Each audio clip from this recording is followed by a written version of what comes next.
Hello everyone, welcome back to the Mastering C++ STL course.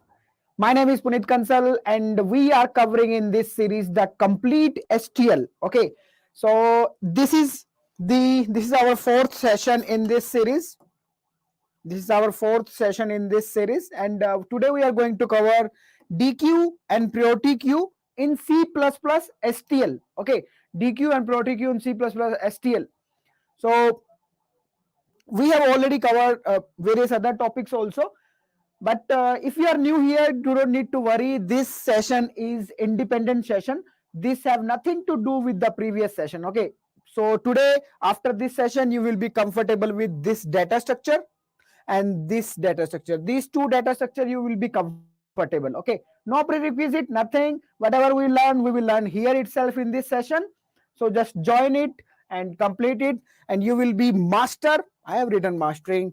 So we are covering each and everything from this data structure DQ and priority queue, these two data structure which are inbuilt inside C++ standard libraries. So we will cover this from very starting, and we will take one problem also to see okay how we can use these two data structure. Priority queue is one of the most important data structure. Priority queue, you will find out many questions related to priority queue, particularly priority queue.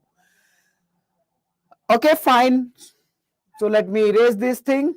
And before moving on, please let me know if I'm properly audible or not. Mandeep, hello, good evening. Please confirm if I'm properly audible or not so that we can proceed. Please confirm. Please confirm if I'm properly audible or not. Meanwhile, let me tell you, okay, this lecture is the part of complete C++ STL series. Okay, and we have already covered introduction to C++ STL, templates, what are templates, what are iterators, pair data structure, or you can say container, vector container, stack container, queue container, we have already covered. So if you want to watch them, then you can go to the description and there is a link over there, and you will find out all the lectures in sequence properly over that link. Okay, you can register in this course. Actually, this is a complete course. You will not find it, I'm telling you. Even you purchase it, even you take it from anywhere, even you take the paid courses, but you will not find out this much material, and this much material you will not find out. Okay, and this much quality also you will not find out. This is my guarantee that you check out any course, either paid or free, in this much depth you will not find out C++ STL, and specifically for the MAANG.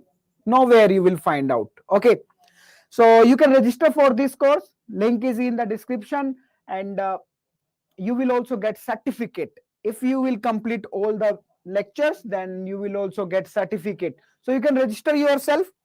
The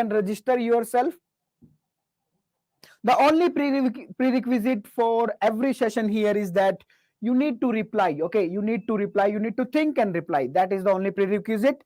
Otherwise nothing is required.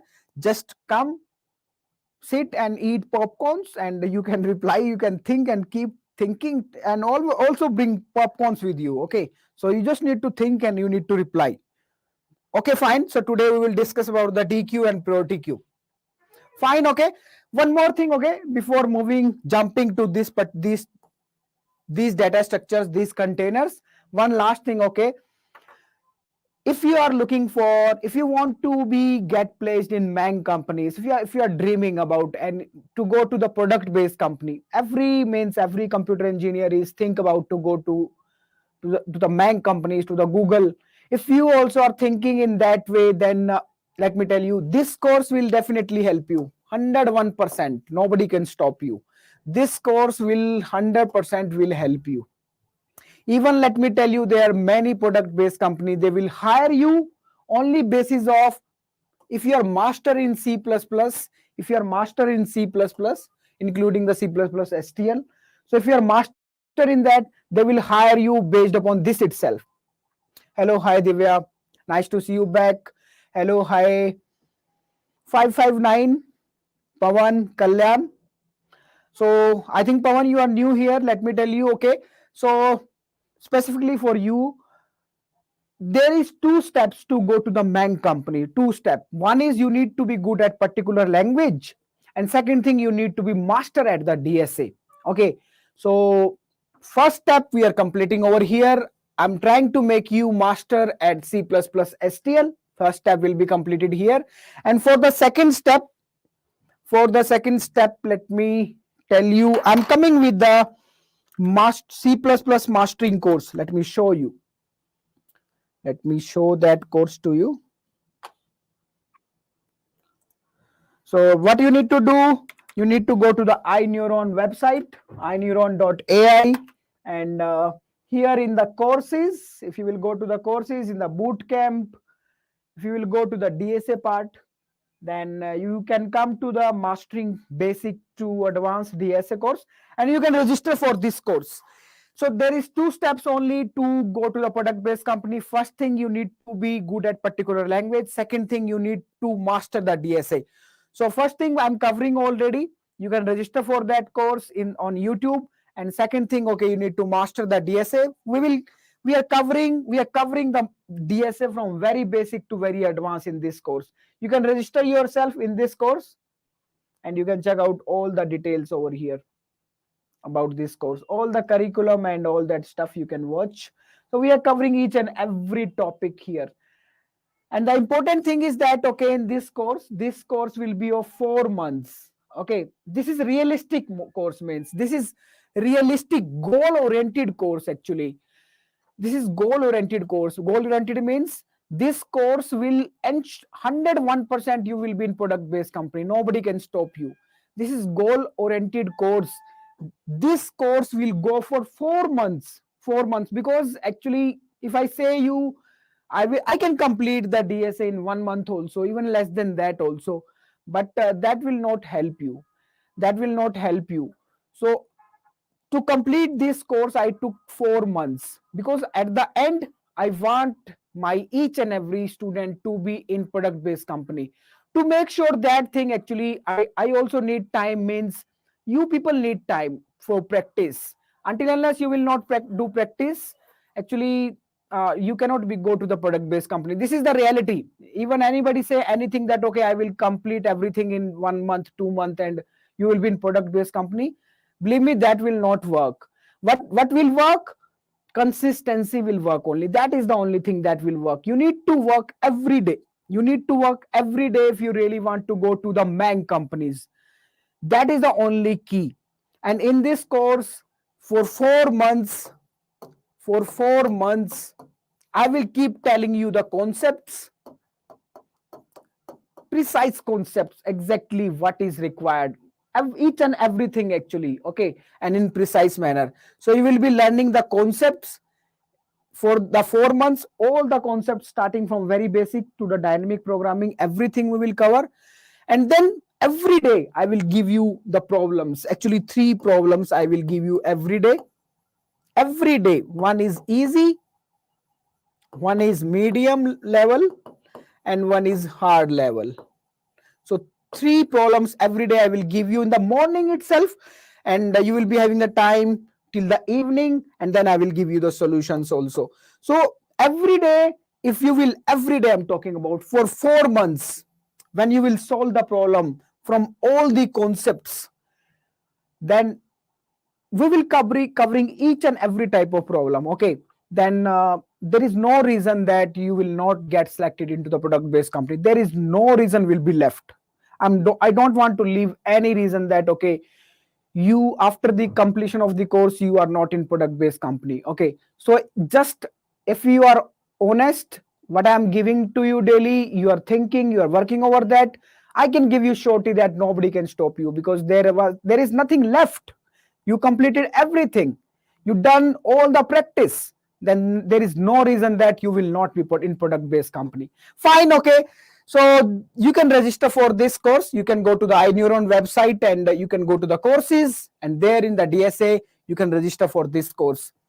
Fine, okay. So let's move to our today's session.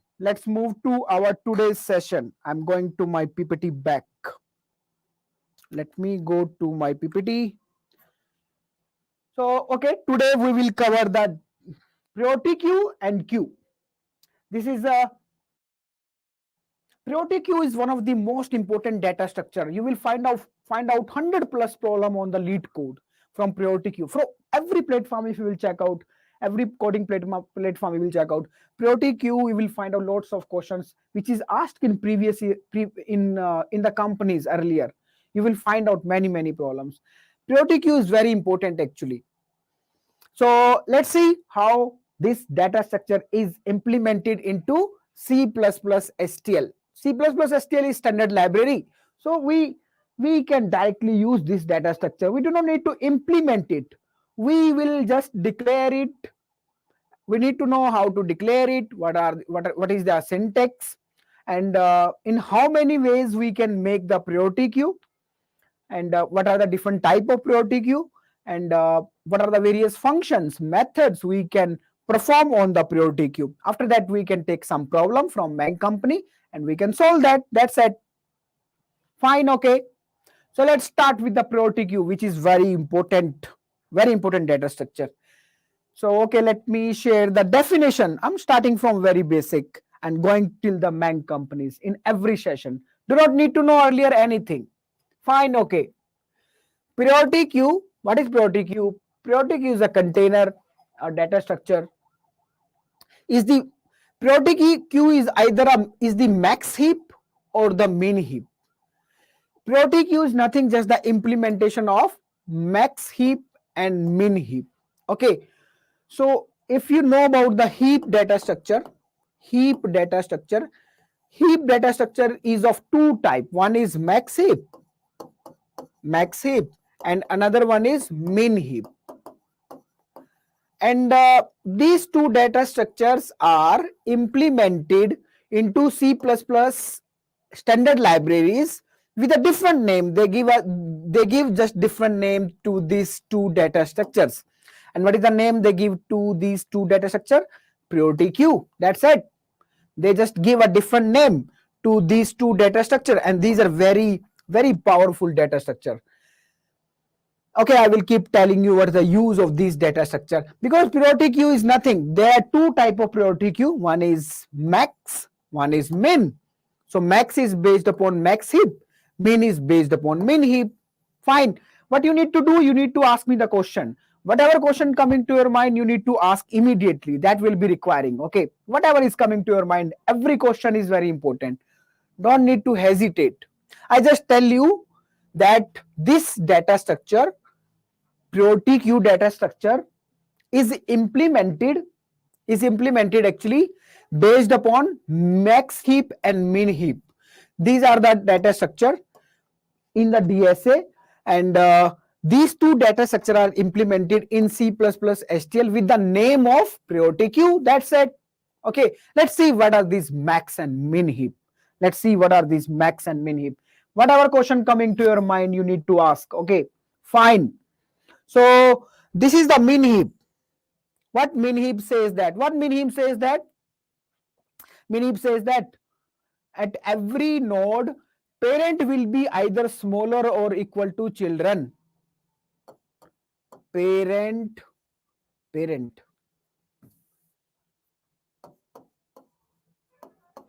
is either smaller or equal to child. This is what min heap says. Okay, min heap is a data structure, and it's a tree data structure, you can say. Okay, and important part here is that this follow this property to store the data. That's it.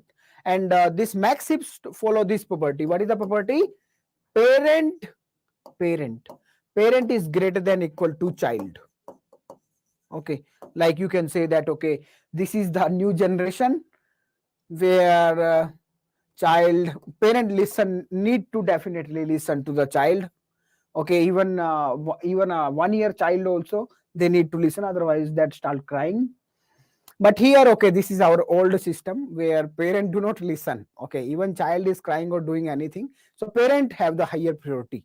Parent are bigger. Okay, so okay, fine. So based upon this principle, max heap is built up. based upon this principle, min heap is built up. Okay. Now let's see, this principle is applied over here. Let's see, parent, see, one is smaller than the children. You can see one is smaller than 3 and 2, 3 is smaller than 4 and 6, 2 is smaller than 5, 6 is smaller than 5 and 3, 5 is smaller than, oh sorry, this is max heap. In max heap, parent will be greater. 6 is greater than 5 and 3, 5 is greater than 4 and 3. Here is greater. Here every parent, this is the parent of these two nodes. Okay, so yes, this is greater than these two nodes. This is the parent of this node. Yes, this is great. 3 is greater than 1. 6 is the parent of these two nodes. Yes, 6 is greater than 5 and 3.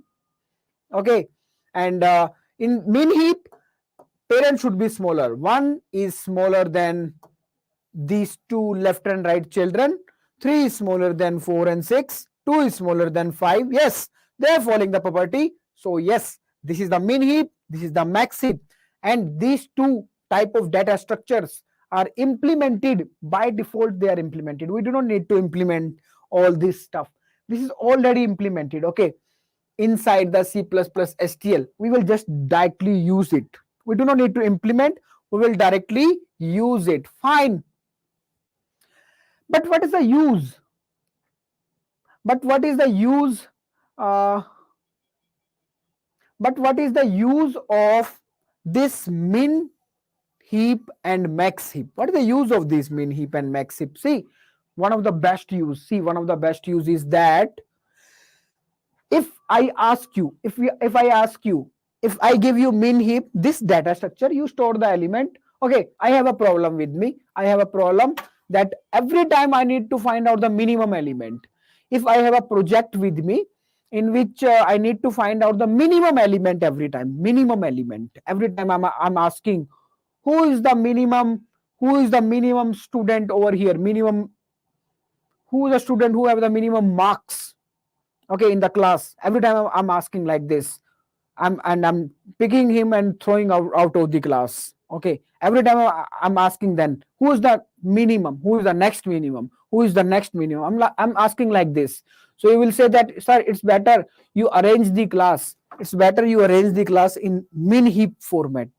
If every time you need minimum, then you have to use this data structure. Why? Because minimum will always be at the root. Every time minimum will be at the root. You can see here, minimum is 1 is the smallest one. This is the property of min heap. Minimum element will always be at the root in min heap. And if I'm looking for the maximum, every time I'm saying, okay, who is the student who is having the maximum marks? Every time I'm asking like this. So you can say that, sir, it's better you use the max heap data structure, because you can see here, parent node, this root node is the maximum out of all the elements. You can see here. So even you will delete it, then next maximum will become the root. Next maximum will become the root. So this will always tell me in constant time. I can tell you, this can tell us what is the who's the maximum. This is telling us in constant time. We can tell in constant time because maximum will always be at the root. So we can find out the maximum in constant time, and we can find out the minimum in constant time. Chocolate to max. Okay, fine. I don't understand. Okay, fine. So priority queue in C++, this can be of this type and this type. Nothing. Just these people are helping us. These libraries are helping us. They say that you do not need to build this. You do not need to build this. I have already built these two things with you. For you, I have built already. You just use it. How to use it? You need to know a little syntax. You need to know the functions, methods, which will be used with this. You just need to know these basic things, and you can use it. You do not need to first implement it. No need to implement these two data structures. They are already implemented. You just use them. Okay, fine. Okay, fine. So I just tell you that priority queue container is nothing, just a max heap and the main heap implementation. That's it. These are in C++ STL, this is the implementation of these two data structure. Fine, this is the only thing I tell you. And you can see here the top element of priority queue. These are also priority queue. The top element of priority queue is either largest out of all the elements, or either smallest out of all the elements, So yes, we know this thing already. Why we need to write this thing? We know this thing now. Fine, okay. Now let's start with one by one both the data structures. Max priority queue. So we have two type of priority queue. One is max, which is building the max heap. In max heap, we know that root element is the biggest one, and parent is greater than the children or equal to children.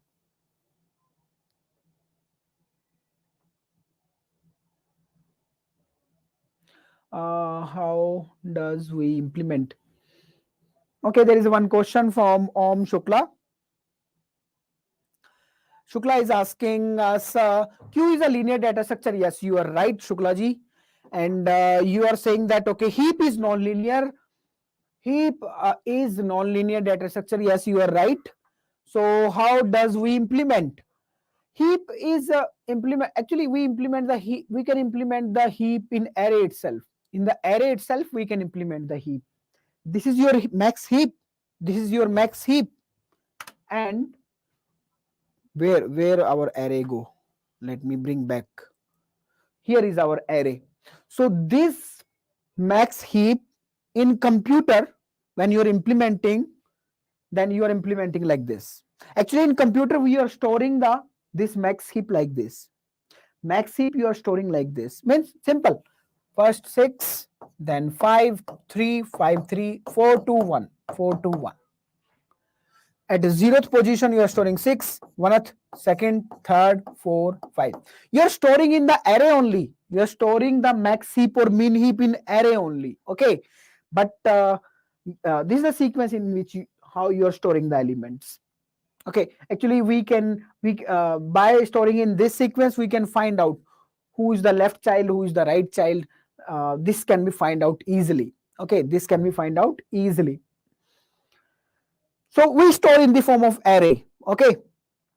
We store the max heap or min heap in the form of array only. But the elements are here. But elements are stored like this. First this, then these, like that. Okay. This helps us to find out the element. Who is the parent of whose? Who is the child of whose? This can be find out easily. Okay. Fine.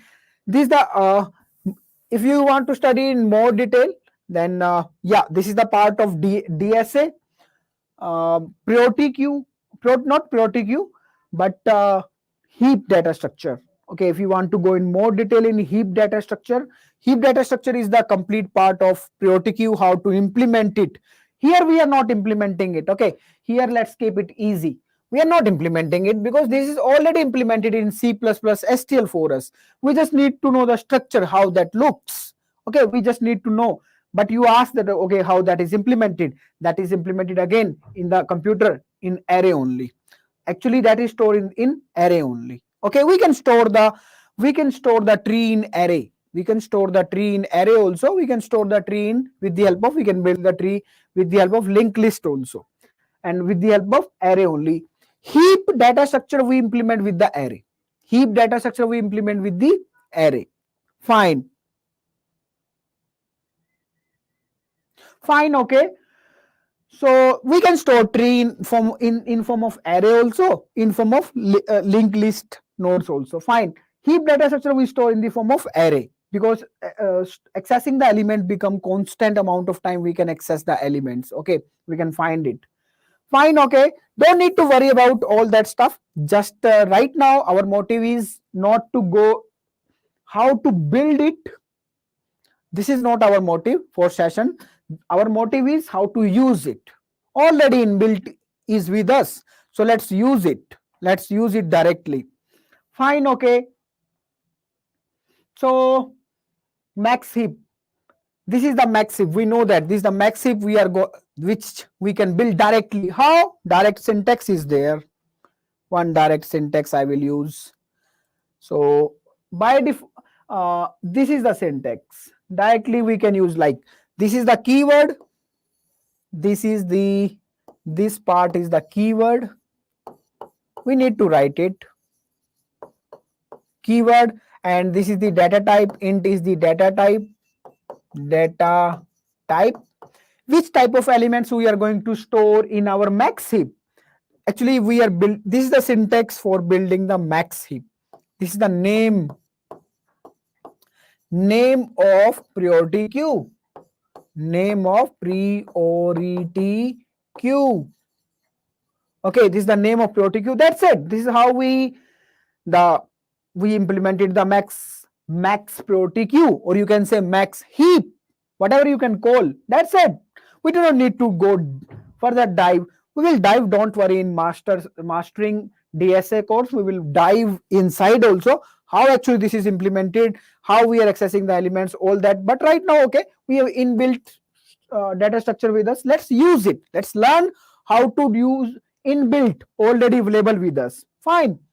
Okay, so very easy. So I just declare, this is how we create the max priority queue. That's it. This is the syntax for that.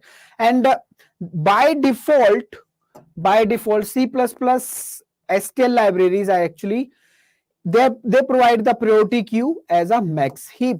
As a max heap they provide. Okay, fine. Okay, so this is the only thing you need to know. This is how we create the max heap. That's it. Simple syntax you need to know. And when you're creating the max heap, that will look like this. That will look like this. If you want to see in the form of tree, because in the form of tree, we know that, okay, parent is greater than equal to child. We can easily watch this thing here. This is little difficult to watch this thing over here in the form of array. But still I show you in the form of array. Some people I have seen that, okay, if you will check out on internet, if you will check out on YouTube channels or the websites, I will say 95%, more than 95% people are actually teaching this thing wrong way. They are saying that elements will be in non-decreasing order. Elements are not storing in non-decreasing and non-increasing order. They are not sorted. They are not sorted 6, 5, 3, 4. They are not sorted. They are telling that the elements will be sorted. No, the elements not storing in the sorted manner. Elements not storing in the sorted manner. Actually, why they are getting this confusion is when they delete the element. When they delete the element, they find it in sorted manner. Every time when you will delete the maximum, you will delete the root element, that will be the maximum. First you will delete the maximum, then second maximum, then third maximum, then fourth maximum. They're deleting the element from the top, and they're thinking that the element will be in sorted order. Elements are not stored in sorted order. But yes, when you will delete the top element, then you will get it in sorted order, because every time the top will be maximum. Every time the top will be maximum. Okay. So elements are not stored in sorted order. This is not the right thing. Okay. Yes, when you will delete the element from the root, you will get in sorted order. Why? The reason is that because at the root, whatever element will be left, the maximum will be at the root. Okay, the maximum will be at the root. Okay, fine. Okay, hello Bishal, nice to see you back again. Good evening. Japatya Singh, you are a good teacher. Then sir, thanks Japatya Singh. Okay, fine. So here I just tell you one thing: how to create the max heap. This is how to create the max heap. How max heap look like? Max heap look like this. Okay, you can make like this is the max heap. This is the max heap. This looks like this. This is the max heap. Okay, fine. Okay, So let's see, let's try to implement this. Okay, let's try to code it. Now I'm going to the coding screen, and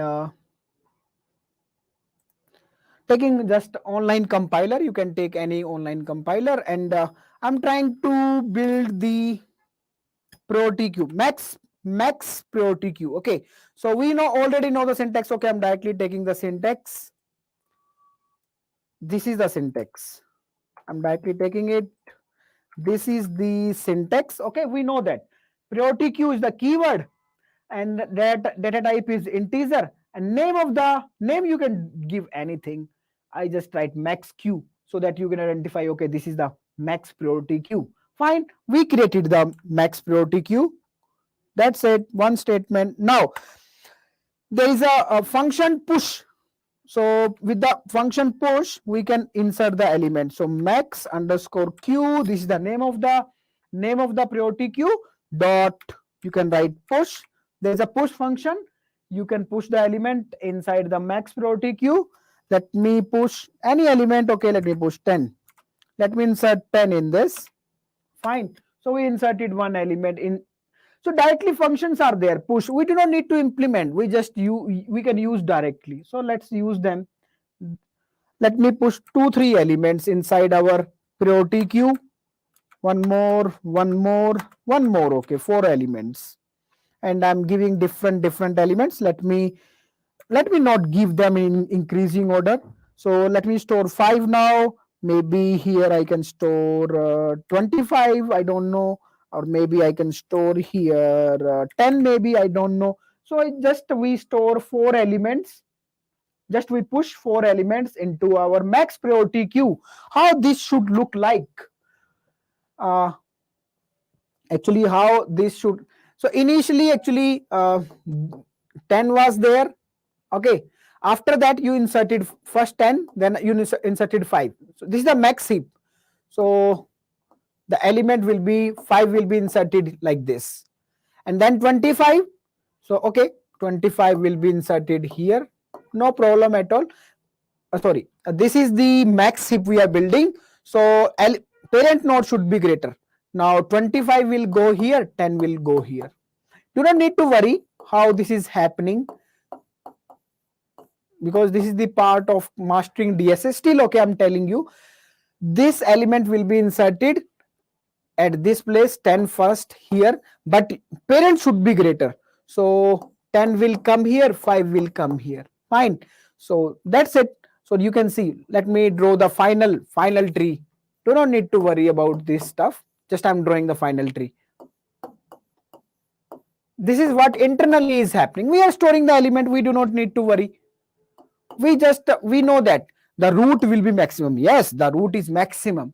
At least we know this thing. How we are storing and deleting, don't need to worry at all. Okay, this is how you are storing, and in the array this will store like this: 25, 10, 10, 5. All these operations are actually what I perform right now here. These are happening inside the array. These are happening inside the array. Okay, right now we will not discuss them because that will make complicated this lecture, and we are not bothered about internal working. That's why we are using this inbuilt data structure. We will bother about them, but in mastering DSA course, not here. Okay. Even duplicate elements are coming. Divya is asking, what about duplicate element? Okay, let's suppose 5. Let me insert one more element, which is duplicate. So any element we can, okay, let's take 10 itself. Then we will insert 10 over here. That's it. Actually, this will be the final tree.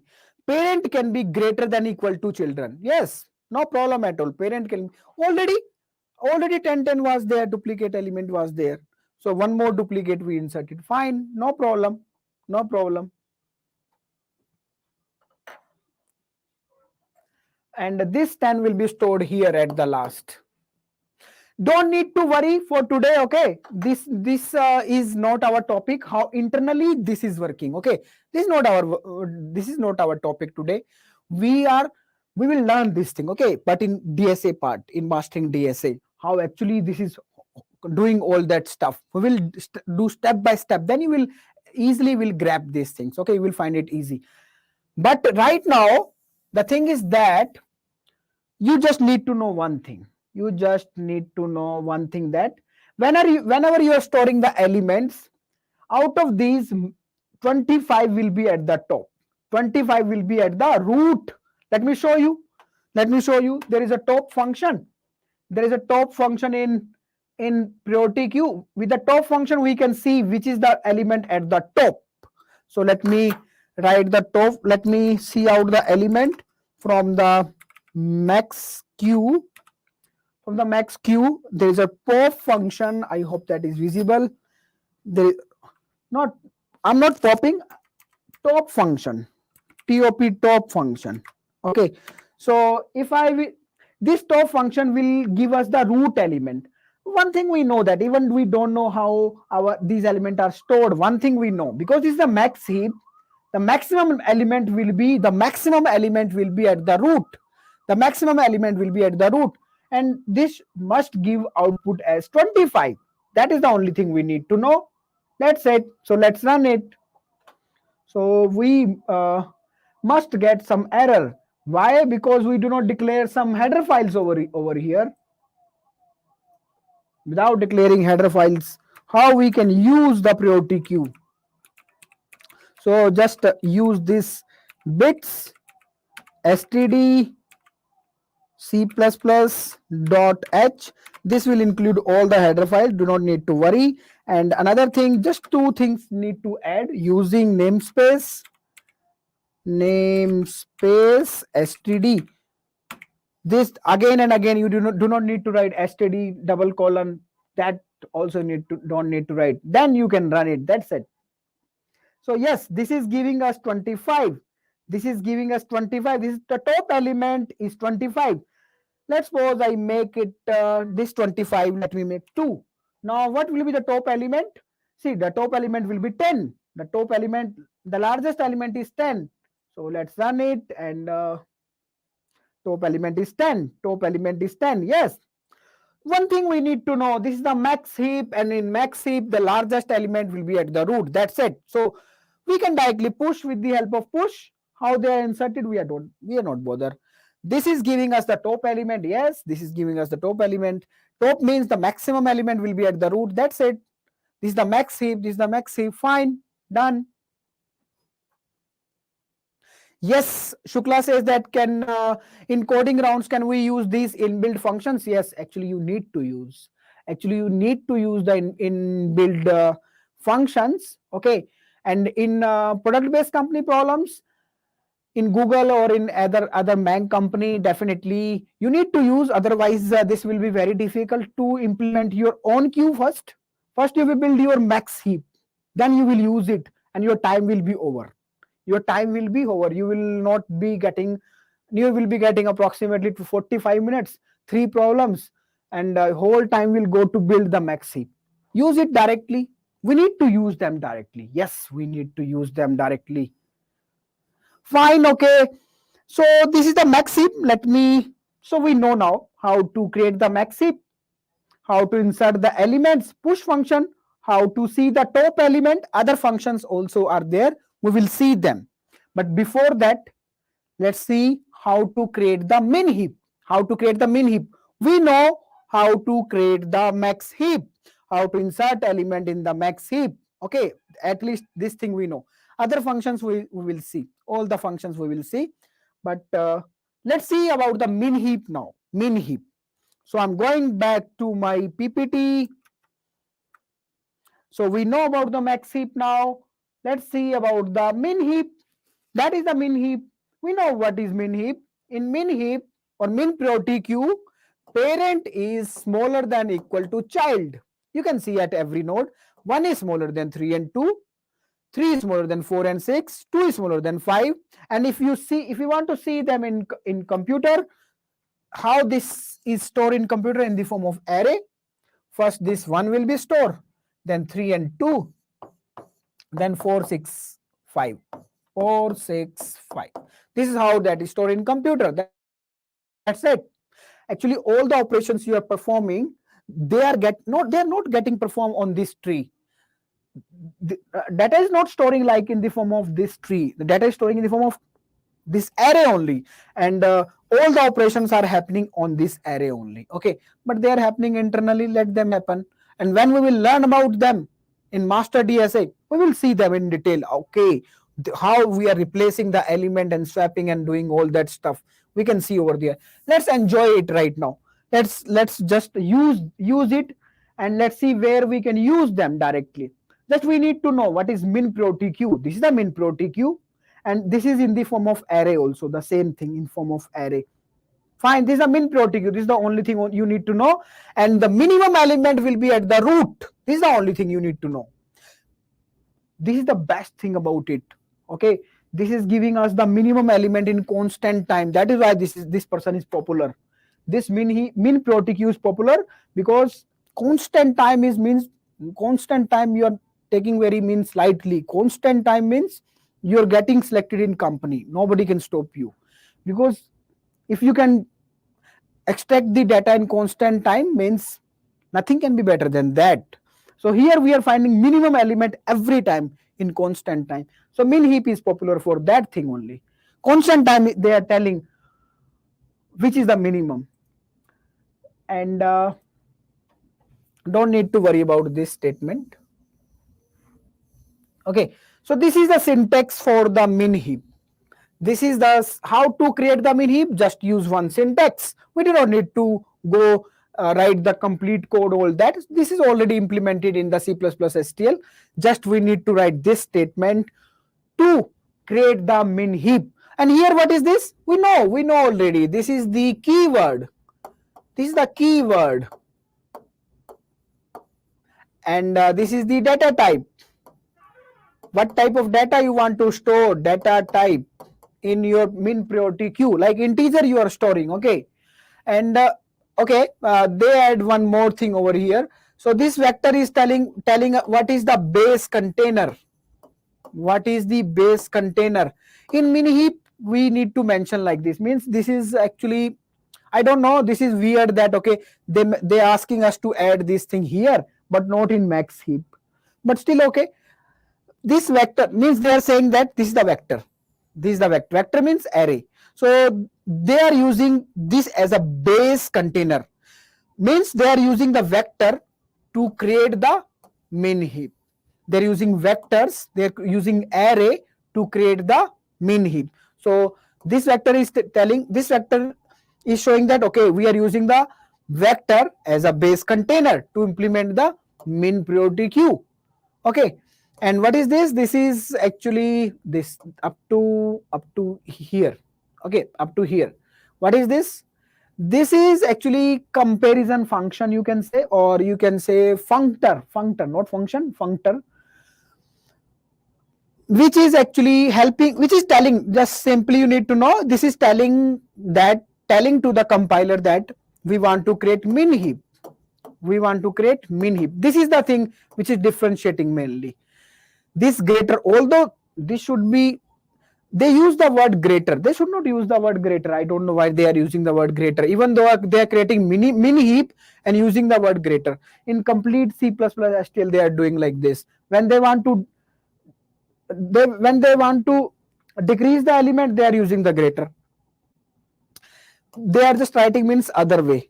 Okay, just you need to know one thing over here is that whenever we are writing this comparator, you can say that this is telling to the compiler that create the min heap. Create the min heap. This is the syntax to create the min heap. This is the syntax. Three parameter you need to pass: data type, base container, and this greater. This is the name of your min heap. Name of the min priority queue. That's it. And this is the keyword. That's it. So let's use it and let's create it. Let's use it. Then we will be more familiarized with this. Okay, let's use it. I'm going to the coding screen and let's try to create. Let me erase all this stuff from here, and let's create now the min priority queue. And we know the okay syntax. So I'm directly taking it. Not writing this much big syntax over here. So this is the syntax we followed, and I just take it directly like keyword, one parameter, another parameter, another parameter, name of the min heap. So min priority queue or min heap, whatever you can call, min heap or min priority queue. Fine, okay. So we created, yes, we created, fine. Okay, let's insert the element. Inserting is same. Push function we will use. So push function we will use. So name of the min priority queue is min queue, min underscore queue. So min underscore queue dot push whatever element we want to push. Let's suppose 9. I don't know. And we can push many elements. So let me copy it and let me paste this statement again and again.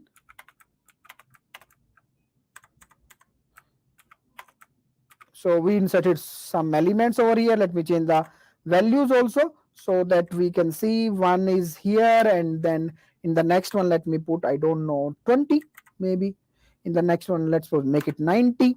In the next suppose let me make it 34, 33. Okay. In the next one 9, 9. Okay, fine. So if somebody asks me what is the top element in the min heap, in the min queue, what is the top element? So simply I will say that okay, you need to see out your top element. From the top element, by using top function you can print the top element, because this is a min heap. So what this will print? The minimum element. The minimum element will be at the top. That's it. So 1 should be at the top. This should print 1 only. This should print 1. Let's execute it and let's see it. Yes, this is printing 1. This is printing 1. Okay, this is printing 1. If you do you want to see again internally how this is storing? So one thing is sure, 1 is at the root and other elements are somewhere down. How we create it? Okay, I will tell you later on. You just check out this thing. Let's keep it easy and then I will tell you later on.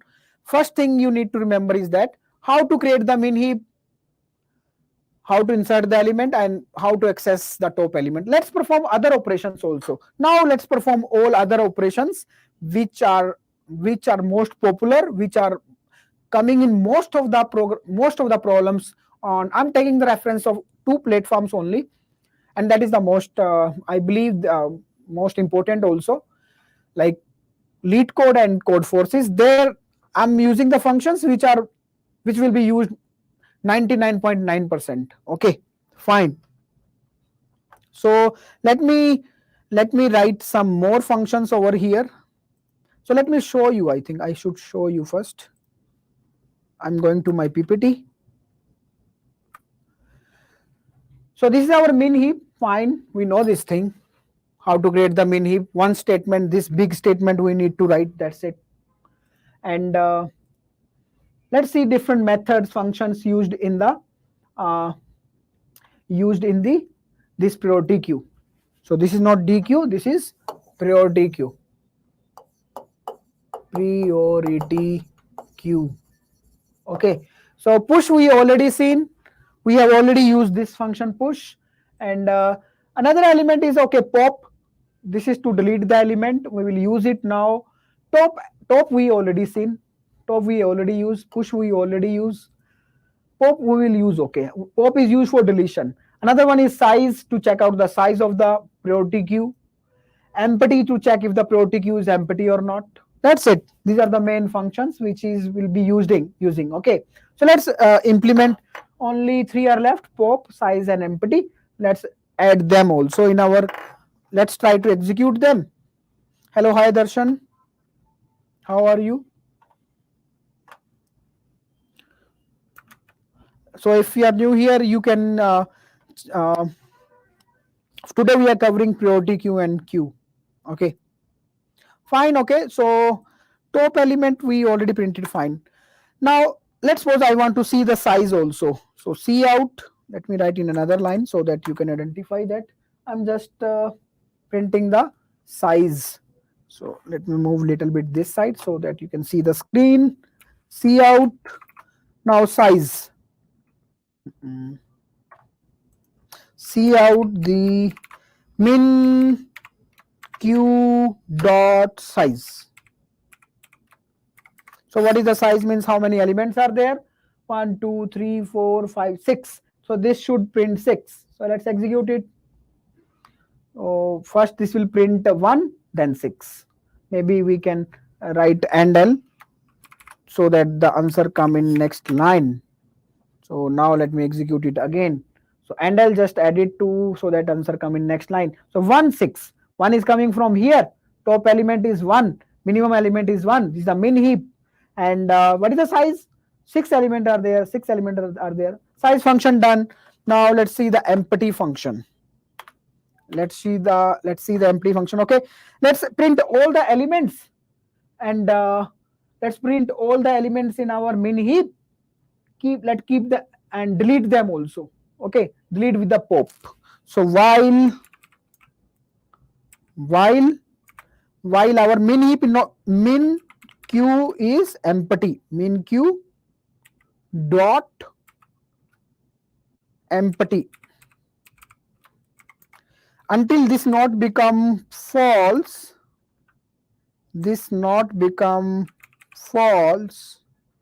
what is this? Until this not become false, until empty function will return true, and empty function will return true if q is empty. If q is not empty, that will return false. So until our q is not empty, we will keep executing this loop. Okay, until that is not empty, that unless that is not returning true. So what we will keep doing, we will printing the top element. So to print the top element, we know that top function is there, min underscore q dot top function is there. So we print the top element, and let me make some space also so that we can differentiate between different elements, and then we can delete the element. So min underscore q dot pop. Pop function is used for deleting the top element. So this will delete the top element, minimum element every time. So if we will delete this, first we will delete this. Okay, can you tell me what should be the output? So these two statements I'm removing. We have already seen. Can you tell me what this loop will do? What this loop will print? Please write in the chat box. Divya is asking a very nice question. I will come to that question definitely. But before that, Divya, can you please tell me? What will be the output for this code? This is the min heap. And what you are doing?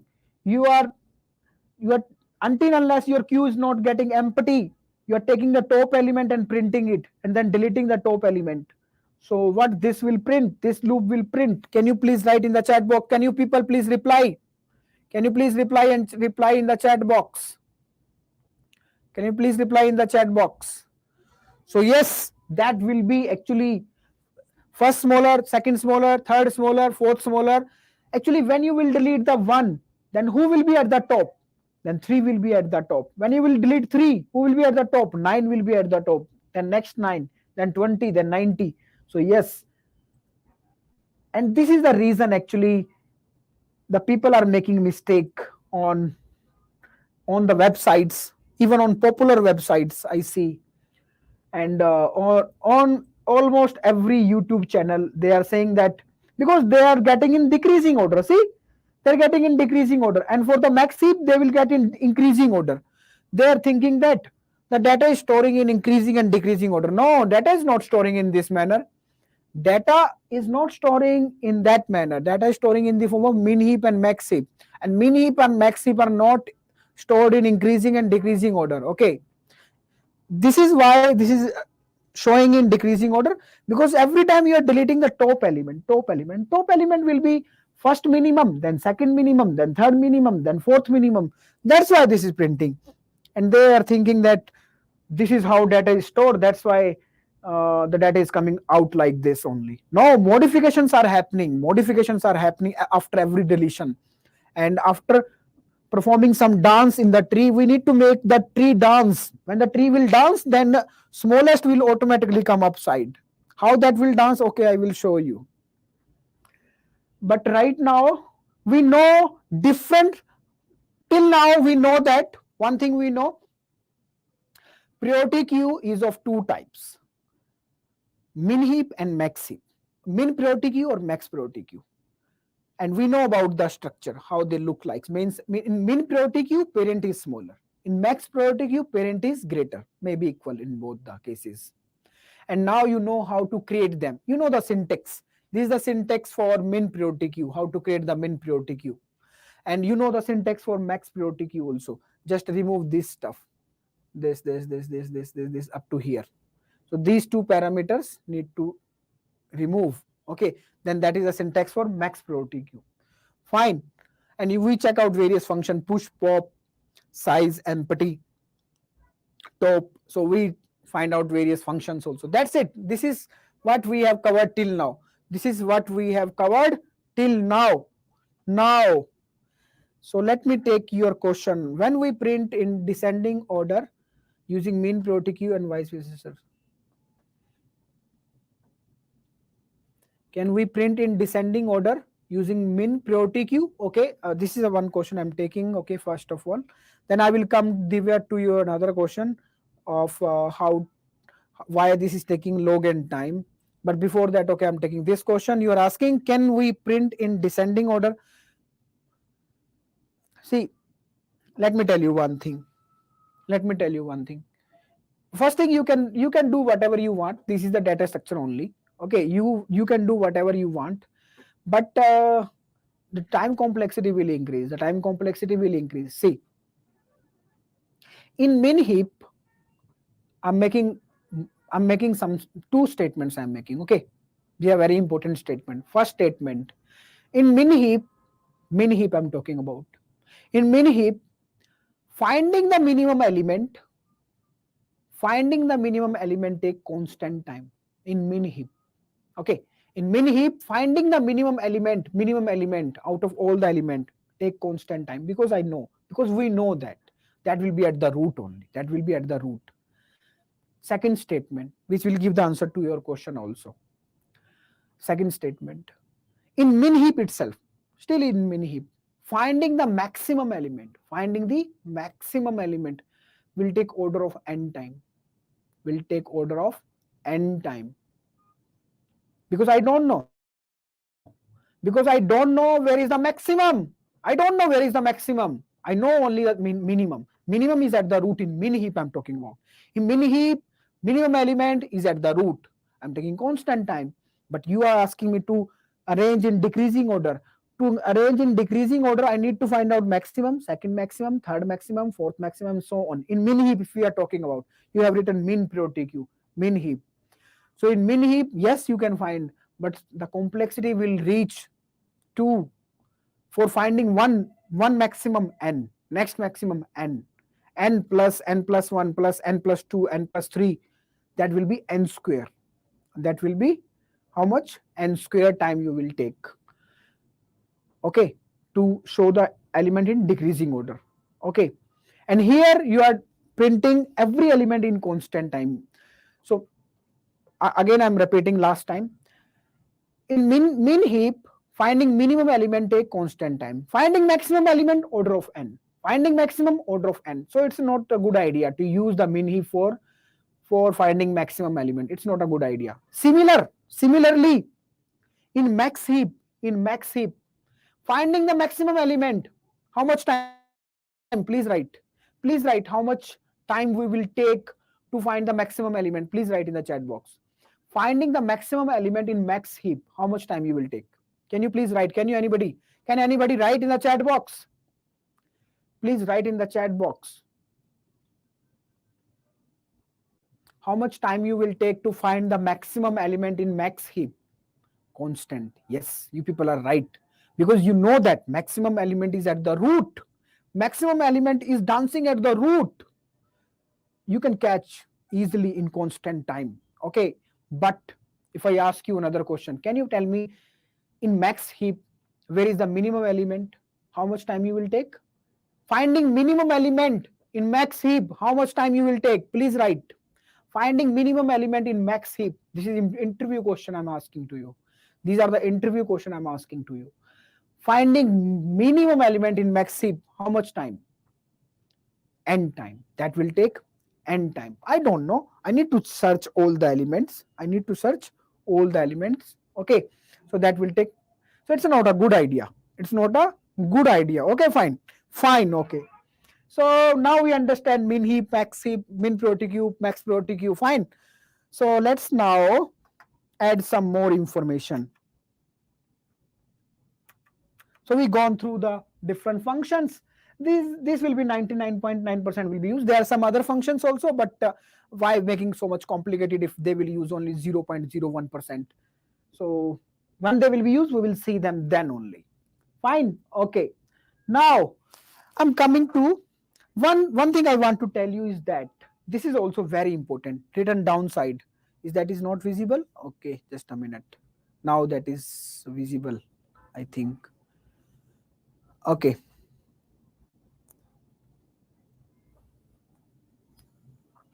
Divya is asking, using these C++ STL take any additional complexity? No, no, no.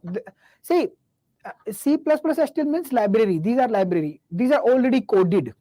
These data structures are already coded for us. Okay, and these are coded in best way. These are coded in best way with best logics, because somebody developing C++ compiler and their library, so that will hire the best coders. Okay, and best coders are looking the optimal solutions to implement these codes. Okay, so even these are best one, even it's better, because we do not need to look than optimal. Already they are optimal. Just use them, no extra cost, nothing. Little bit you can say that, okay, if you are comparing means, see, this thing will not matter because we are talking about asymptotic time complexity. Otherwise, if somebody still want to argue with you, then you can say, okay, yes, you are right. Whenever you are using the header files, no doubt you need to load the header file, you need to execute the header file. This all stuff you are doing, definitely you will take little extra time than directly you are writing the code.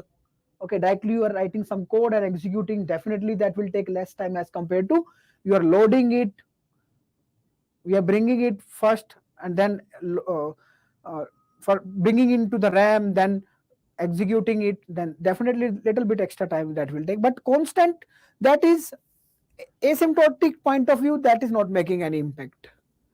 Fine. Okay, now this point is important actually. This is very important actually. Again, you do not need to worry. Okay, I'm going to tell you something, you do not need to worry that much.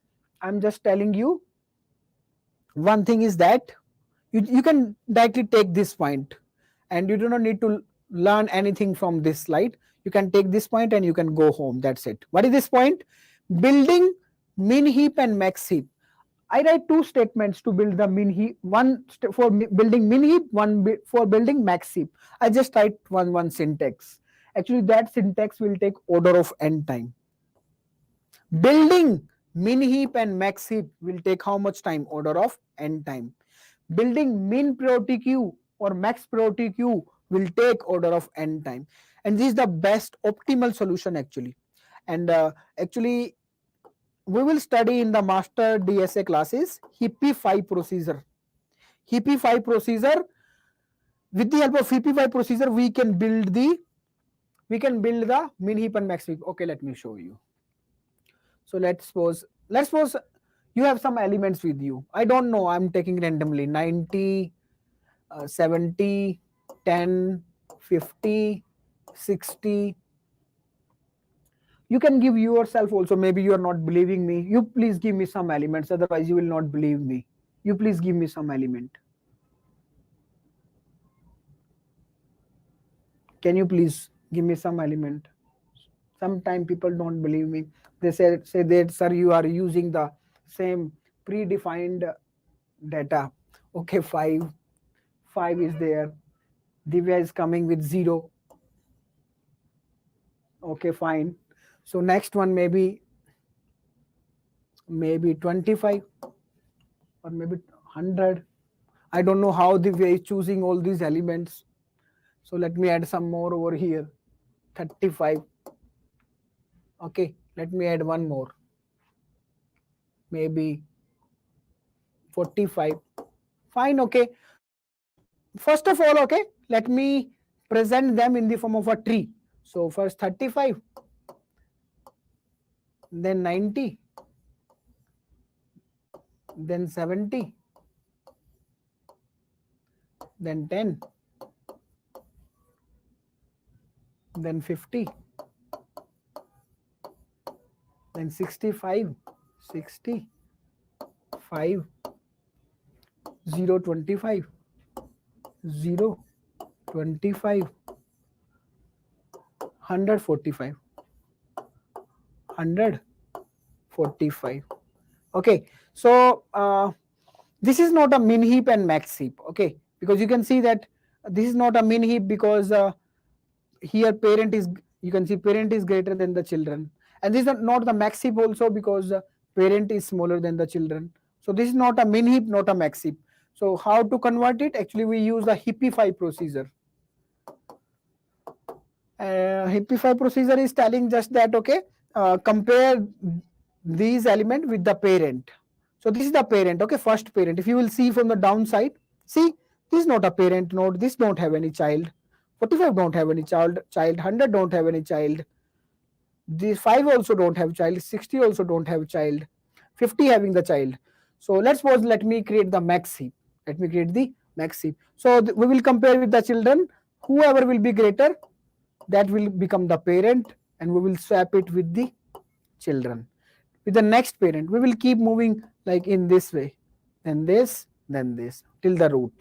Now 10 is greater than the children, no, 25 is greater. So who is greater? That will become the father.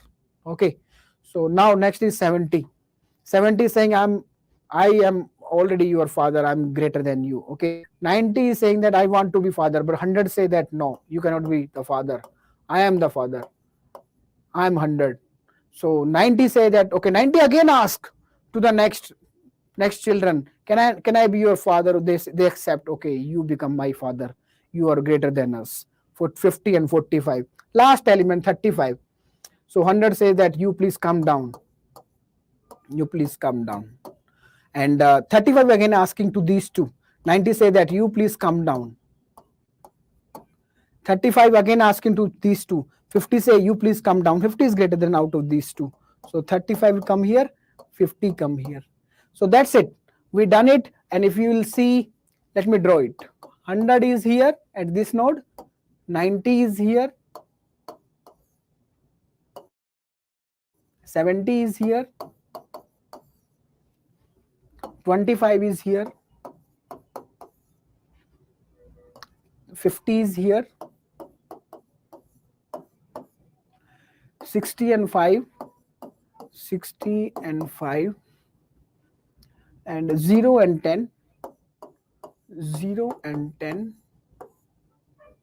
And here is 35 and 45. 35 and 45. So you can see here, this is a max heap. You can check out. You can check at every node. Parent will be either greater or equal to children. 100 is greater than the children. 90 is greater than 25 and 50. 70 is greater than these two. 25 is greater than these two. 50 is greater than these two. Yes, this is the max heap. And the procedure which I use here, that is given a name, heapify. I don't know, they must be laughing while writing this, heapify. I don't know why they give this name, but this is the procedure which I apply. The name is heapify. And okay, do not need to worry. This procedure actually will take order of n time. Okay, heapify procedure will take order of n time. Don't need to worry right now. You just note it.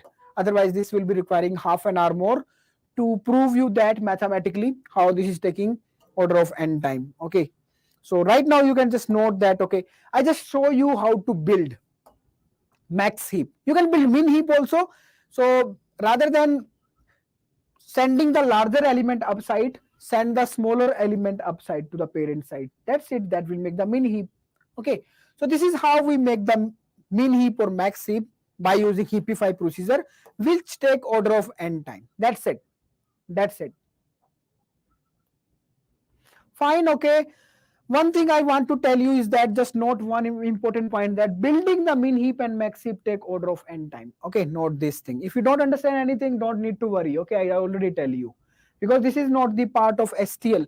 STL is doing all that stuff internally. Okay, you will learn all this stuff in the DSA.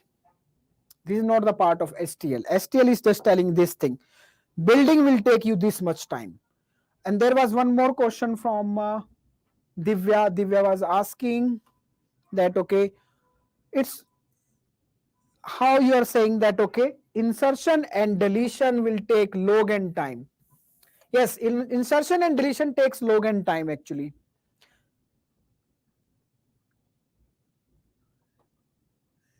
Yes, yes, Divya, you are right. No. Okay, I was talking in deletion. Okay, I was talking that, okay, uh, okay, while insertion and deletion, that will also dance. While insertion and deletion, okay, let me make a min heap. Let me make a min heap. So let me make this min heap dance.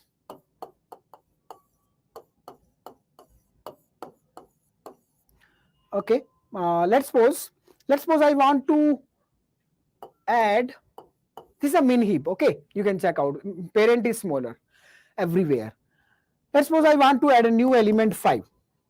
Can you tell me where should I have to add it? Where should I have to add it?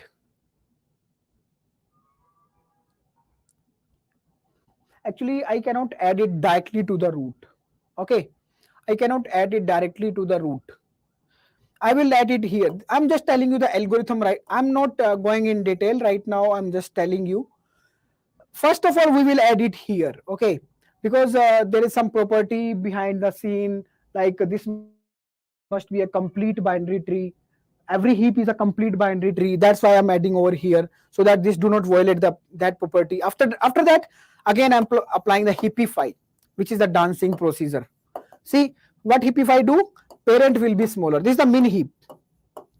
Parent will be smaller. 50, 20 will come here, 5 will come here.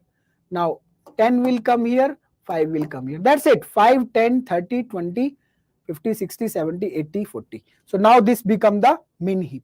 This become the min heap. We inserted the element. I just want to say that we inserted the element. How we inserted? First, insert the node as a last node and then apply the heapify procedure. Okay, this is how we insert. This is how we insert the element. And inserting will actually, if I tell you one more thing, this tree have the log n height. This tree have the log n height, because this is actually complete. This is actually almost complete tree. This is actually almost complete tree. So this height will be log n. And how many operations you perform? Log n only. So I'm just coming to your question actually. You ask me how log n is coming. So whenever you will insert the element, you need to perform, you can go up to the maximum at the root. And the height of this tree is log n. So how many operations you perform? 1, 2, 3, 4. Depend upon the height of this tree. And the height of this tree will be log n. Okay. Why this is log n? You don't need to worry about that. Right now I'm just telling you, this is how we insert the element. And inserting will take how many operations? Log n, depending on the height of the tree. This will also happen in the case of deletion. Whenever you want to delete, let's suppose, okay, I'm deleting the element. Again, that will depend upon the height. So let's suppose you want to delete 10. So to delete 10, actually, how you will delete 10? This is a procedure means. You will replace this element with the last element. 80 will come here. Okay, 10 will, you can delete it, okay. Just 80 will come here. After that, again heapify, but top to bottom. Which one will be smaller? That will go up. 20 will come here, 80 will come here. 40 will come here, 80 will come here. So you are performing operation from top to down while deletion. I'm performing deletion. How much is the height? How many operation you perform? 1, 2, 3. 3 operation, depending upon the height again. Height is how much? Log n. So again, I'm coming to your question. You ask me how you are saying insertion and deletion is taking log n time.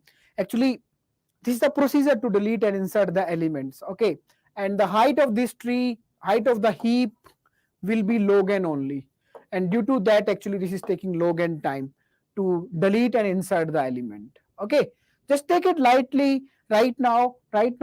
Because you are studying STL, standard library. The use of library is that you just use them, you just enjoy them, use them. Yes, you need to know. I'm not saying that you should not know how this time is taken, but that is a part of DSA. Okay, let's keep it easy right now. Let's keep it easy. If you understand, that's fine. If you don't understand, don't need to worry. Take it like that. Okay, insertion, deletion, confirm. This is very important question otherwise, and ask in interview also how much time this is taken to insert and delete an element in a min heap or max heap, log n. And this is another question, how much time this takes to create the min heap or max heap, order of n time. At least you know that this is all happening that due to that dance. What is that dance? This hippify. And this dance sometimes go upside and sometimes happens downside. But in this dance, we are seeing that we are comparing the element, and in the case of min heap, minimum is going up. In the case of max heap, maximum is going up. Okay, this is like working like that. Fine, okay. I hope you get the intuition. And you should not go worry about that, because right now I'm not in detail. If you want to go, it's better we go step by step. Otherwise, you will not feel nice about it. So it's better you take it directly right now. That okay, this will take log n time, insert and delete, and creating will take order of n time. Fine, okay. Let's move on. Now we created right now min priority queue and max priority queue. We can create the priority queue, min or max. We can create it using array also. Sometimes in many problems, actually, you will find out that on lead code and on code forces, you will find out that they are giving the input as an array. Today also, I think I take the problem in which they provide us the array. They provide us the vector. So we will learn, okay, if they provide us the array or vector, array of elements, they provide the elements as an input as an array. Okay, then how to create the priority queue from that? From the array, how to create the priority queue? So let me do that. Let me go to the coding screen, and let me make some space over here.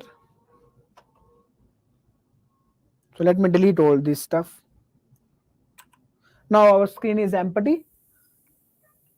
Okay, I'm just now telling you how to create the max heap, using the array. So okay, I'm directly taking the array over here. See, very easy. Somebody give us an array. I'm taking the array. Somebody say that okay, I'm providing you this array.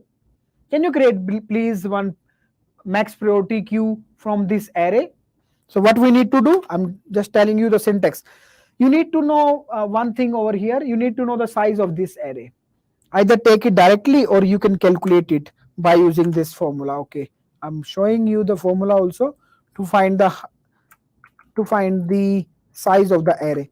So this is a formula to find the size of a normal array. This is a normal array. This is a static array. We use it using the static array, and this is the way we find the size. How many elements are there? Okay, this will tell. So how many total size divided by the size of one element? That will be the number of elements. Okay. So this is the only thing we need to know. Now how many elements are there. After that, just what we can do. We know one thing. I'm writing that thing first. We know how to create the max heap. This is the way we create the max heap. Keyword, data type, and name of the priority queue. What extra you need to do? In the round braces, you need to write name of the array starting from ARR and ending location ARR plus 1 plus n. This is the only thing you need to add. This is the part I have added. Now I'm telling, take this array to create the max heap. Take this array which is starting from this location and going up to this location. Just I pass two parameters, starting location and last location. Actually this is plus n, means this is pointing to this location after this location, but this will take up to this value. Okay, so this will create the, this will create the, that's it, this will create the max priority queue from this array. That's it. This is how we create. Just the only thing you need to add this round braces, name of the array, and name of the array plus size of the array. That's it. Means starting and ending of the array you need to tell. This statement will create the, this will create the priority queue, max priority queue right now from the array, given input array. That's it. Okay, let me print it. Let's see if this is really creating or not. So let me use a loop. We know already about this loop. This loop is taking all the elements out until unless that don't go empty. We know already about this loop. So this must print the element in decreasing order. Okay. This is deleting the top element every time. So first max, then second max, third max, so on. But this is not the way how the elements are stored in the max heap. Okay, this is just the why this is coming in decreasing order, because you are deleting every time the top element, and top element will always be greater. So first 9 will be greater, then 8, then 7, so on. Yes.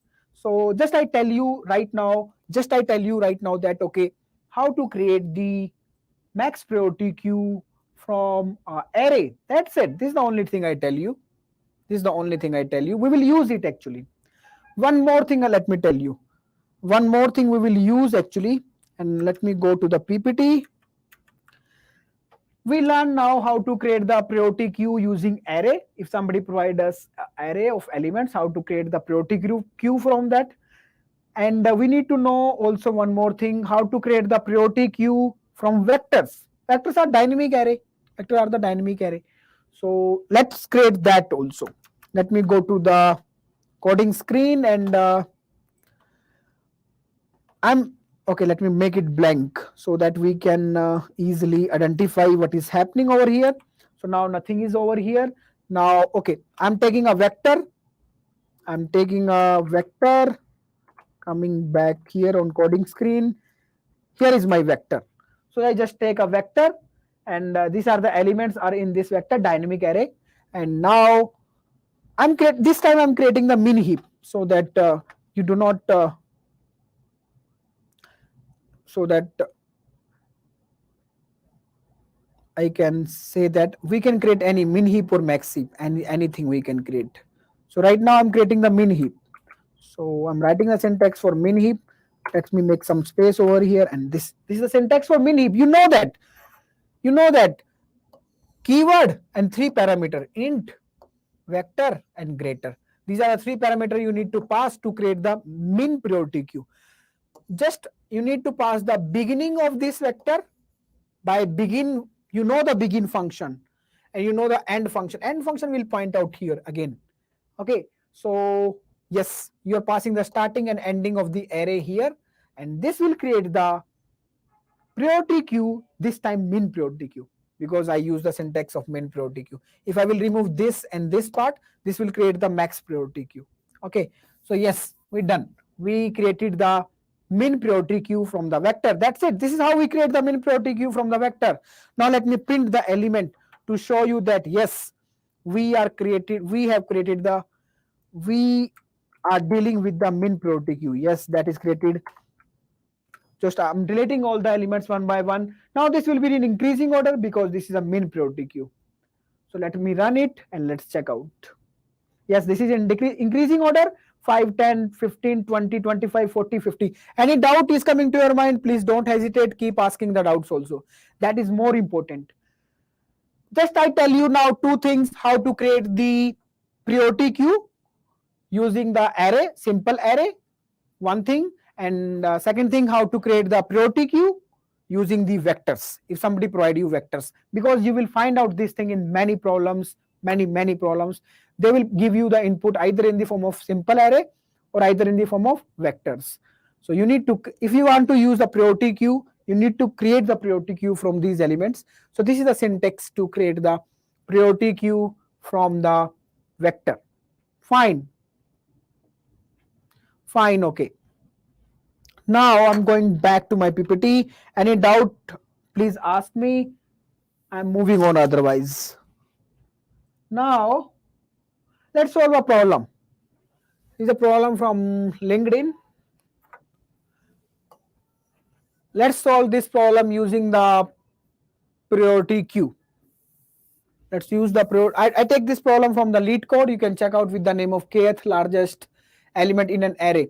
They're asking us, okay, they're providing us an array. Okay, they're providing us an array and given an integer array, okay, of num and an integer k, return the kth largest element. So can you tell me what should be the output for this input? Can you please reply the output for this input? Please reply. Any question coming to your mind, don't hesitate to ask. Believe me, this question otherwise will be asked in interview. It's better you ask here itself.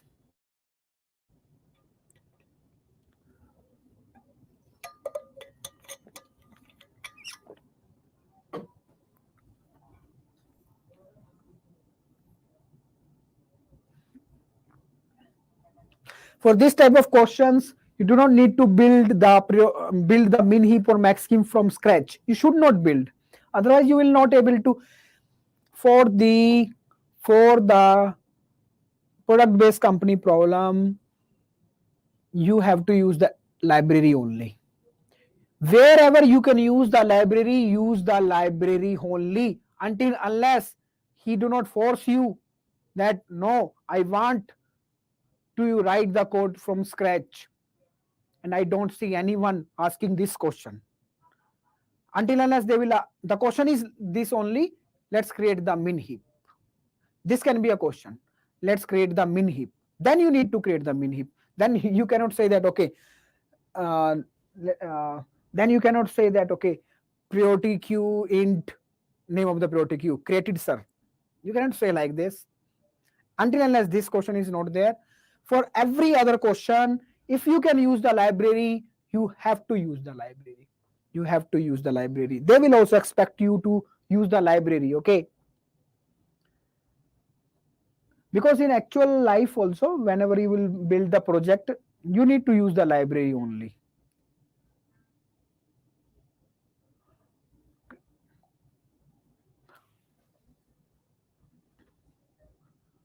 Fine, okay.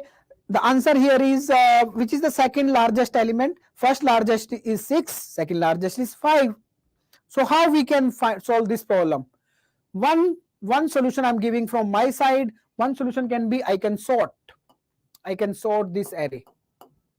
I can sort this array. I can sort this array, nums array. Okay. So let's suppose I sort this array. So after sorting, now elements are like this: 1, 2, 3, 4, 5, 6. Now I can say that, okay, I can return the second last element, or I can sort them in decreasing order. I can return the second element, kth element. I can return the kth element. How much time this procedure will take? How much time this will take? How much time this will take? How much time this idea will take, which I'm sharing right now? Means sorting the elements and then returning the kth element. That's it.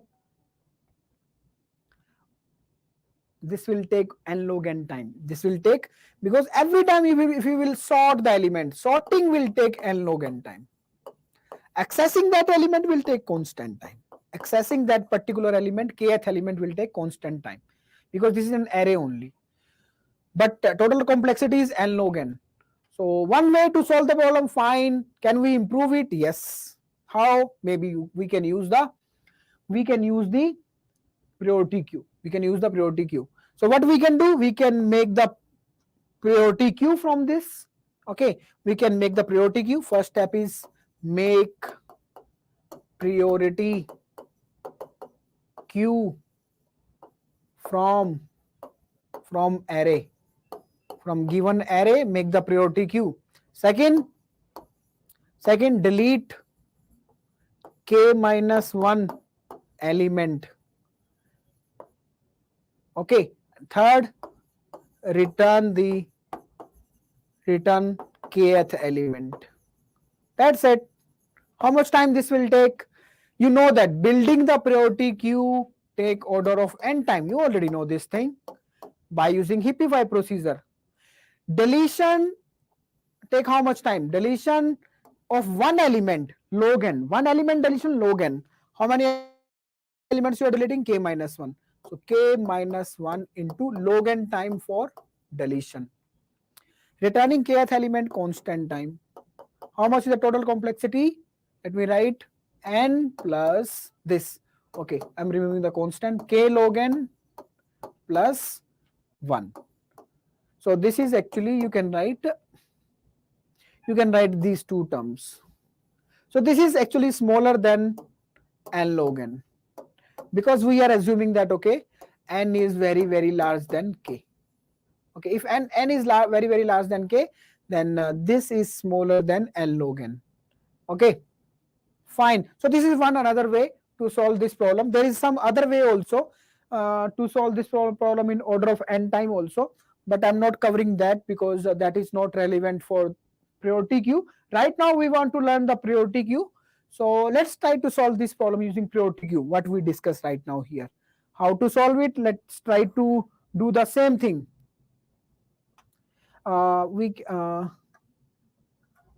Yes, Divya, that is what we are doing. Yes. So let's try to do that. I'm going to the lead code from where I pick this problem. So this is the problem I pick actually from lead code. Okay. And now we can code it. So let me try to code it. So 3 step. First step is build the priority queue. Priority queue. So let's build the max priority queue. Max queue. I'm just giving the name max queue so that you can easily identify. Otherwise, you can give any name in the place of max underscore queue. You can give any name. And because we are creating it from the, see, they provide us the vector as an input. So we are creating the max priority queue from the vector. And we know that how to create that. So nums.begin, nums, we pass the begin address and we pass the last nums dot end. Okay, we know this thing how to create the priority queue from the vector. You know this thing now. So we created the priority queue from vector. After that, first step is done. We created the max priority queue. Now let's delete the k minus 1 element. So let me go inside a loop. Okay, let me use the for loop. For int I equal to 1, starting from 1 and going to k minus 1. Okay, let me write equal to k minus 1. Okay, fine. I plus plus. Now, you know how to delete the element. What is the function to delete the element? Pop max underscore p is the name of the priority queue. And dot pop. That's it. So we deleted the k minus 1 element. And who is at the top now? Whoever is at the top, that is the element we required. That's it. So now we can return max underscore queue, that is the name of our queue, dot top element. So who is at the top of the priority queue now? That will be the kth largest. So we deleted the initial k minus 1 elements. We pop the k minus 1 large elements. So kth largest element we return. That's it. Submit. And this is showing error. Why this is showing error? Let's see. max underscore q. Which line? 8 line? 8. What is the problem with you? Oh, int.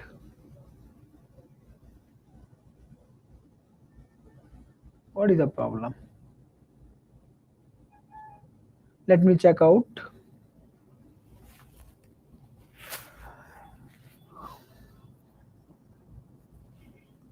So it should work fine. 5th line, nums.end, nums.begin.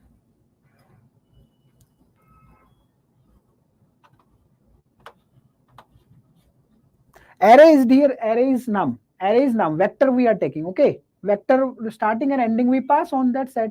We created the max heap and we delete the k minus 1 element.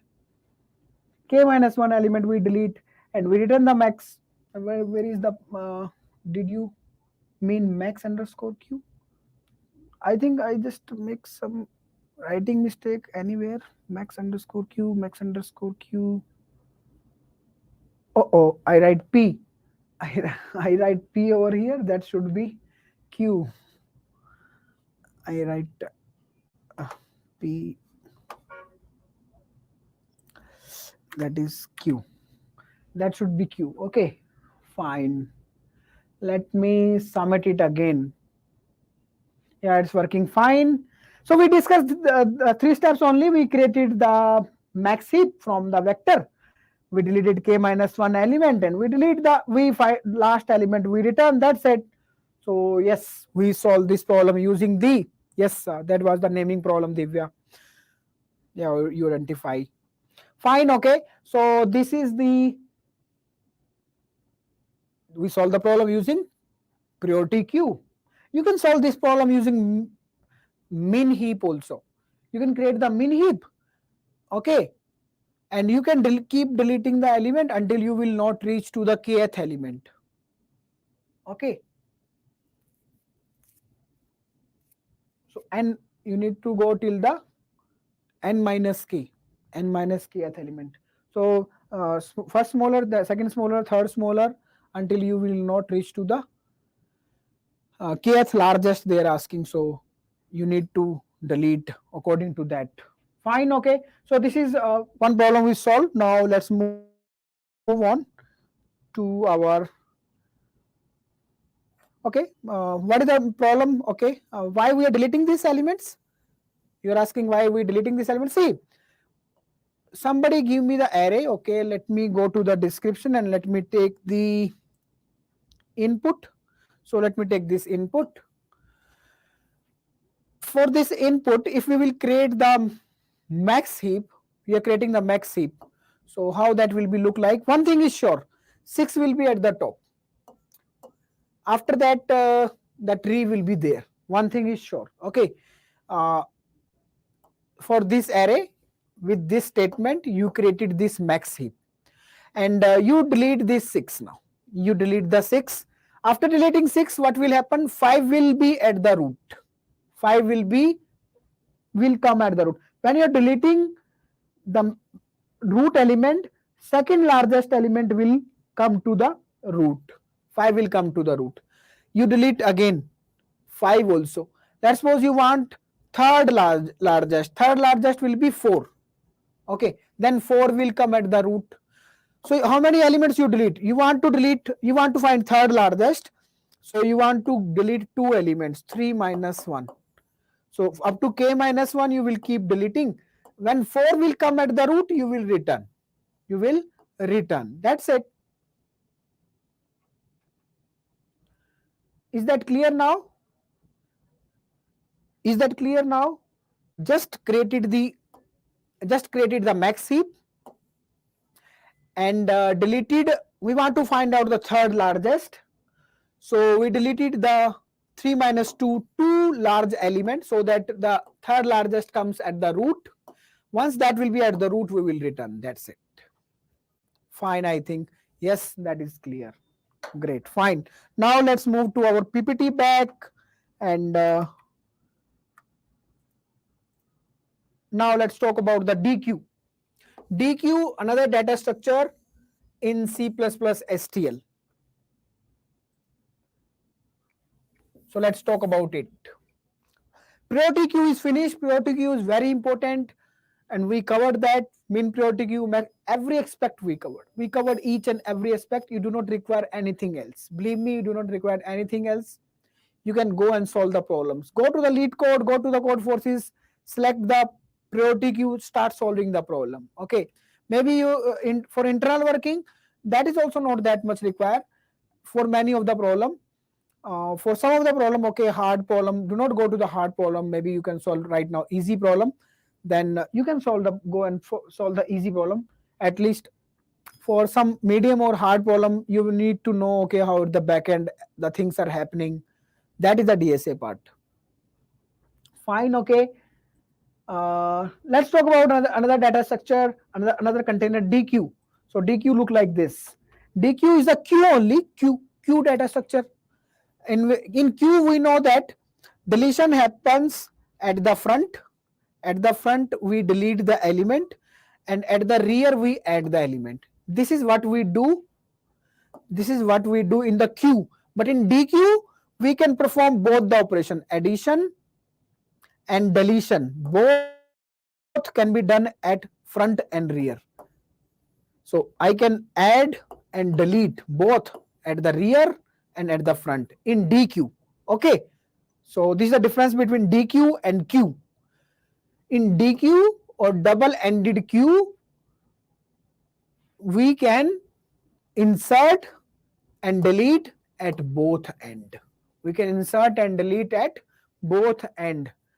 Okay. So not this thing. I will add more stuff still. This have other important functions also. I will add that also. But right now, note this thing. We can add and delete at both the end. That is a Deque. That's it. Okay. But C++, STL Deque have other features also. We will discuss about that. Have some special features. Right now, Deque, for every language, Deque behave like this. Insertion, deletion happens at both end, front and rear, at both. Fine, okay, let's move on. Okay, there is an interview question from Walmart. Very nice company. Can you answer? Okay, you try.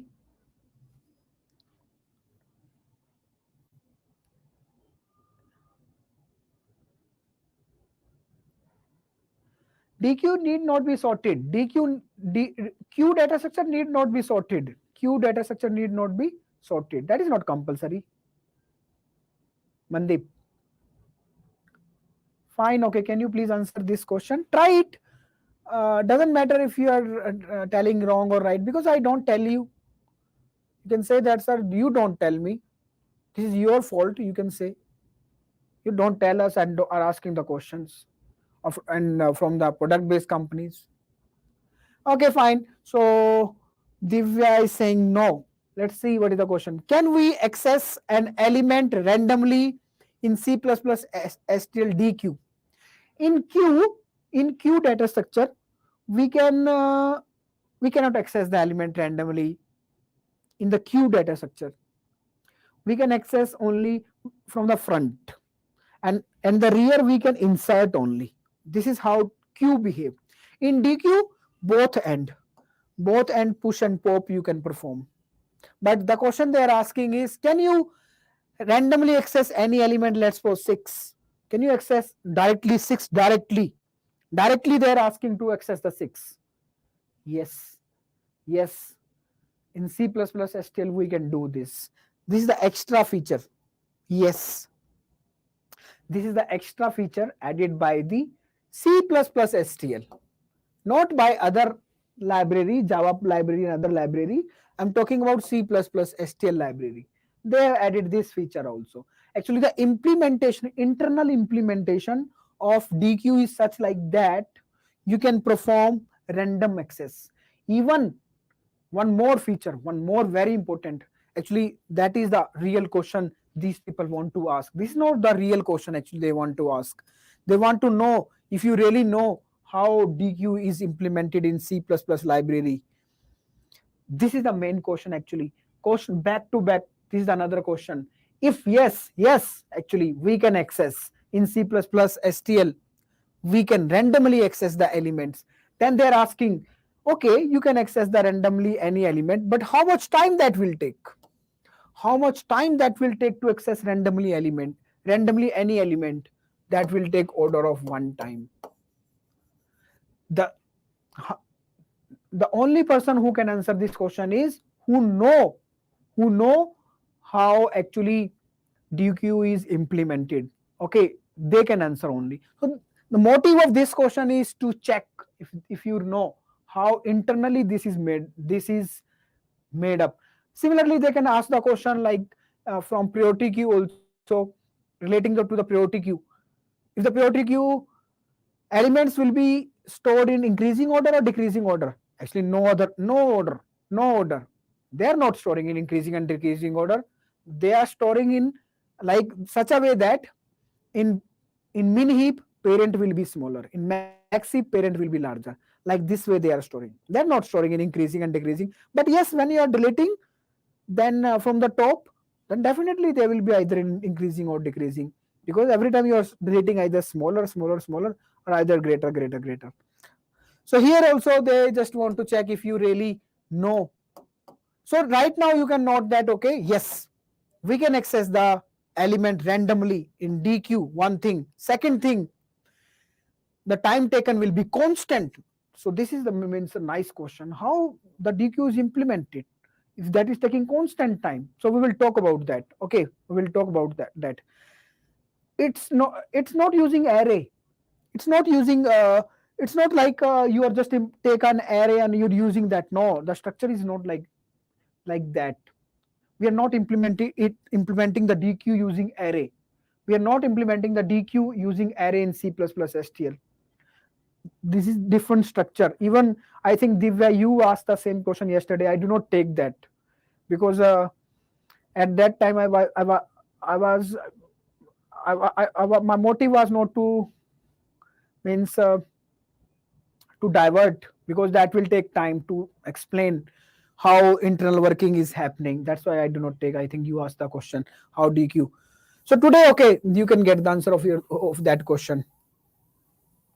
I think you were asking like which container is used internally. So array is not used internally actually. Okay, so I will tell you today. Fine, okay. So I give the answer of these two questions. Yes, we can access the randomly any element, and that will take constant time. That is the beauty of DQ. That will take constant time to access the element.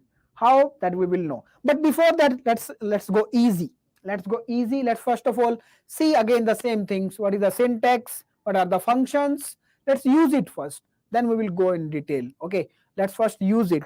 So it's very easy. Say what is the syntax? This is the syntax. Again, you know that this is the keyword. Every time we start with the keyword. And you know that second thing will always be data type. Third thing will be the name of the DQ, name of that data structure. That's it. You know already. Let's take some examples. Like this is the keyword. This is the data type. For this example, integer. We are storing integer in this DQ. And name of this DQ is DQ1. And can be of other data type also. In this DQ, you are storing characters and the name is DQ2. So this is how we declare the DQ. Fine, okay. Now let's see various methods or functions which we use with the DQ. Let's see various method functions like push front to insert the element at the front. We can insert the element at the front also, at the rear also. So we can push at the front, we can push at the back. We can delete from the front also, we can delete from the rear also. We can pop from the front, we can pop from the back. So these four functions are obvious. Okay, so let's go through all the functions then implement. Another function is okay. If you want to access the front element, front function is there. If you want to access the back element, back function is there. If you want to find the size function is there. If you want to insert the element insert function is there somewhere at specific location you want to insert, then insert function is there. If you want to insert at the front and back, then push front push back is there. But if you want to insert at particular location, insert function is there. If you want to erase at particular location, erase function is there. If you want to erase at the front and back, then these two functions are there. If you will notice, these two, insert and erase, are taking order of n time. They both are taking order of n time. This is important. All these functions are taking constant time. These two are taking order of n time. These are the various methods. Let's apply them. Let's apply these all methods. Let's practically apply them in faster way. You please keep replying, okay? Stay with me and keep replying. That will make the learning better, and you will get each and everything, but you need to reply. So I am just right now, I'm taking the syntax and I'm just copying it. So, okay, you know that how to declare the queue. This is the way you declare the queue. So we define a queue of integer type, name of the queue is Deque, and that have 3 elements. Initially that have 3 elements right now. Okay. Now let me pop one element. I will keep asking question to you. Okay, you please keep replying. That will be important part. So I pop one element. Okay, let me pop one more. I pop from the front. See, I pop one element from the front, and let me pop one element from the back also. Let me pop one element from the back. So I deleted one element from the front, one element from the back. Let me insert also 2 elements. Let me push the element at the front. Just my motive is to familiarize you people with all these functions. So just I push one element 5 at the front, push front, and let me push at the back also. So that we can see all these functions at least one time. So I push 50 at the back. Okay, now I'm going to print front and back element. And by using front and back, I'm going to print the front element and back element. Can you tell me the output? After executing this code, can you tell me what will be the output? What this will print? This will ensure me that you are really understanding. This will ensure me that you are really understanding. If you will please reply. Just reply, right or wrong, doesn't matter. If right, that is right or wrong, doesn't matter. So we are just printing 2 elements right now. One is the front element we are printing. We are not printing all the elements. We are not in the loop. We are printing the front element. We are printing the back element. Let's see. Initially, this is our queue. This is our queue. 10, 20, 30. Fine. We delete the front element. Fine. We delete the back element. Fine. We insert at the front 5. 5 inserted here. We insert 50 at the back. Okay, 50 is inserted here. So we want to print the front element, that will be 5. We want to print the back element, that will be 50. That's it. So 5 and 50 should be the output. Yes, you people are right. So let's execute it and let's check out. Yes, 5 and 50 is printed. Yes, you people are right. So we see 6 functions we see actually in this. Pop front, pop back, push front, push back, front and back.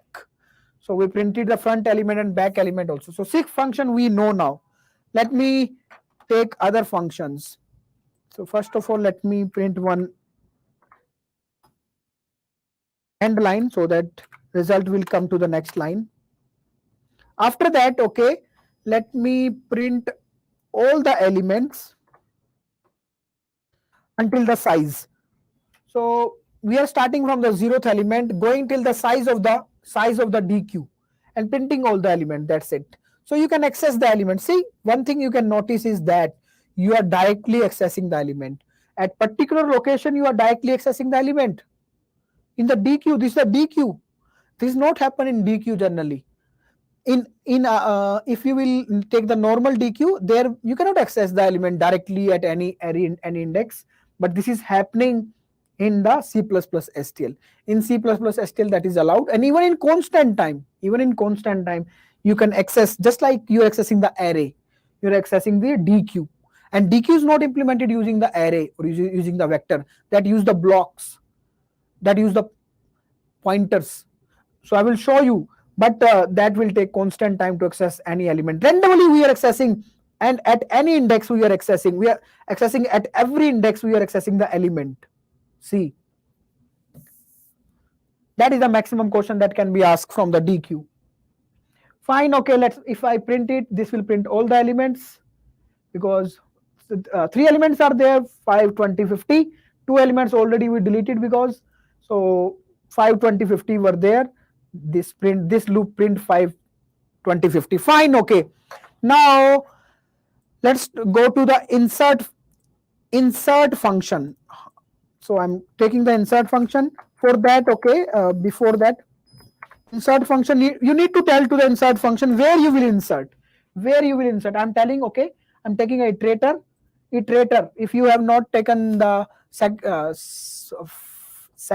first lecture, in the first lecture we discuss about the iterators. So this is pointing to the first element. This give me the address of the first element. Otherwise you need to know just this give me the begin address of first address of this 5, actually address of this 5. First element address is coming to this iterator. And now I will give this iterator to the insert function. I will give this iterator to the first function. Let me give it. And this will insert the element at that position. That's it. So see, I just give this iterator here. I'm telling, okay, not at the this will give the 0th position. I'm saying you please insert at the 1 position. You please do not insert at 0, insert at 1. I write 1 over here. Please insert 70 over here. Can you people tell me, after executing these 2 statements, this insert function, can you please tell me what should be the output? So let me print all the elements back again. Let me use this loop itself to printing all the elements. Let me copy it here. So if I will print the elements, can you tell me what should be the output? Can you reply, please? Yes, Divya, DQ has begin function. Begin is actually begin is available with the DQ have begin function, that is giving the address of the starting. Almost every container have the begin and these functions, begin and R begin R and CR begin CR and. Okay, fine. So this Divya says that will print 5, 70, 20, 50. Let's see if that will really print this or not. So let's run this code. Yes, that should be inserted at first position. Yes, 70 is inserted at first position. And if I write 2 over here, then that will be inserted at second position. Run. Yeah, 70 is inserted at second position, second index. Fine, okay. We know how insert function work. Last one is the erase function. So let's erase some element. So let me erase the element, and for erase actually we use the erase function. So let me write the erase. So we write the erase. We are erasing this particular element. What is the value of iterator? The value of iterator is pointing to the first element, and I'm asking to delete the first index element. First index element is 20. This should erase 20 right now. And this will also print which element. This will print, okay, this will print the element. After that, this will start pointing to the 70. This will return 70.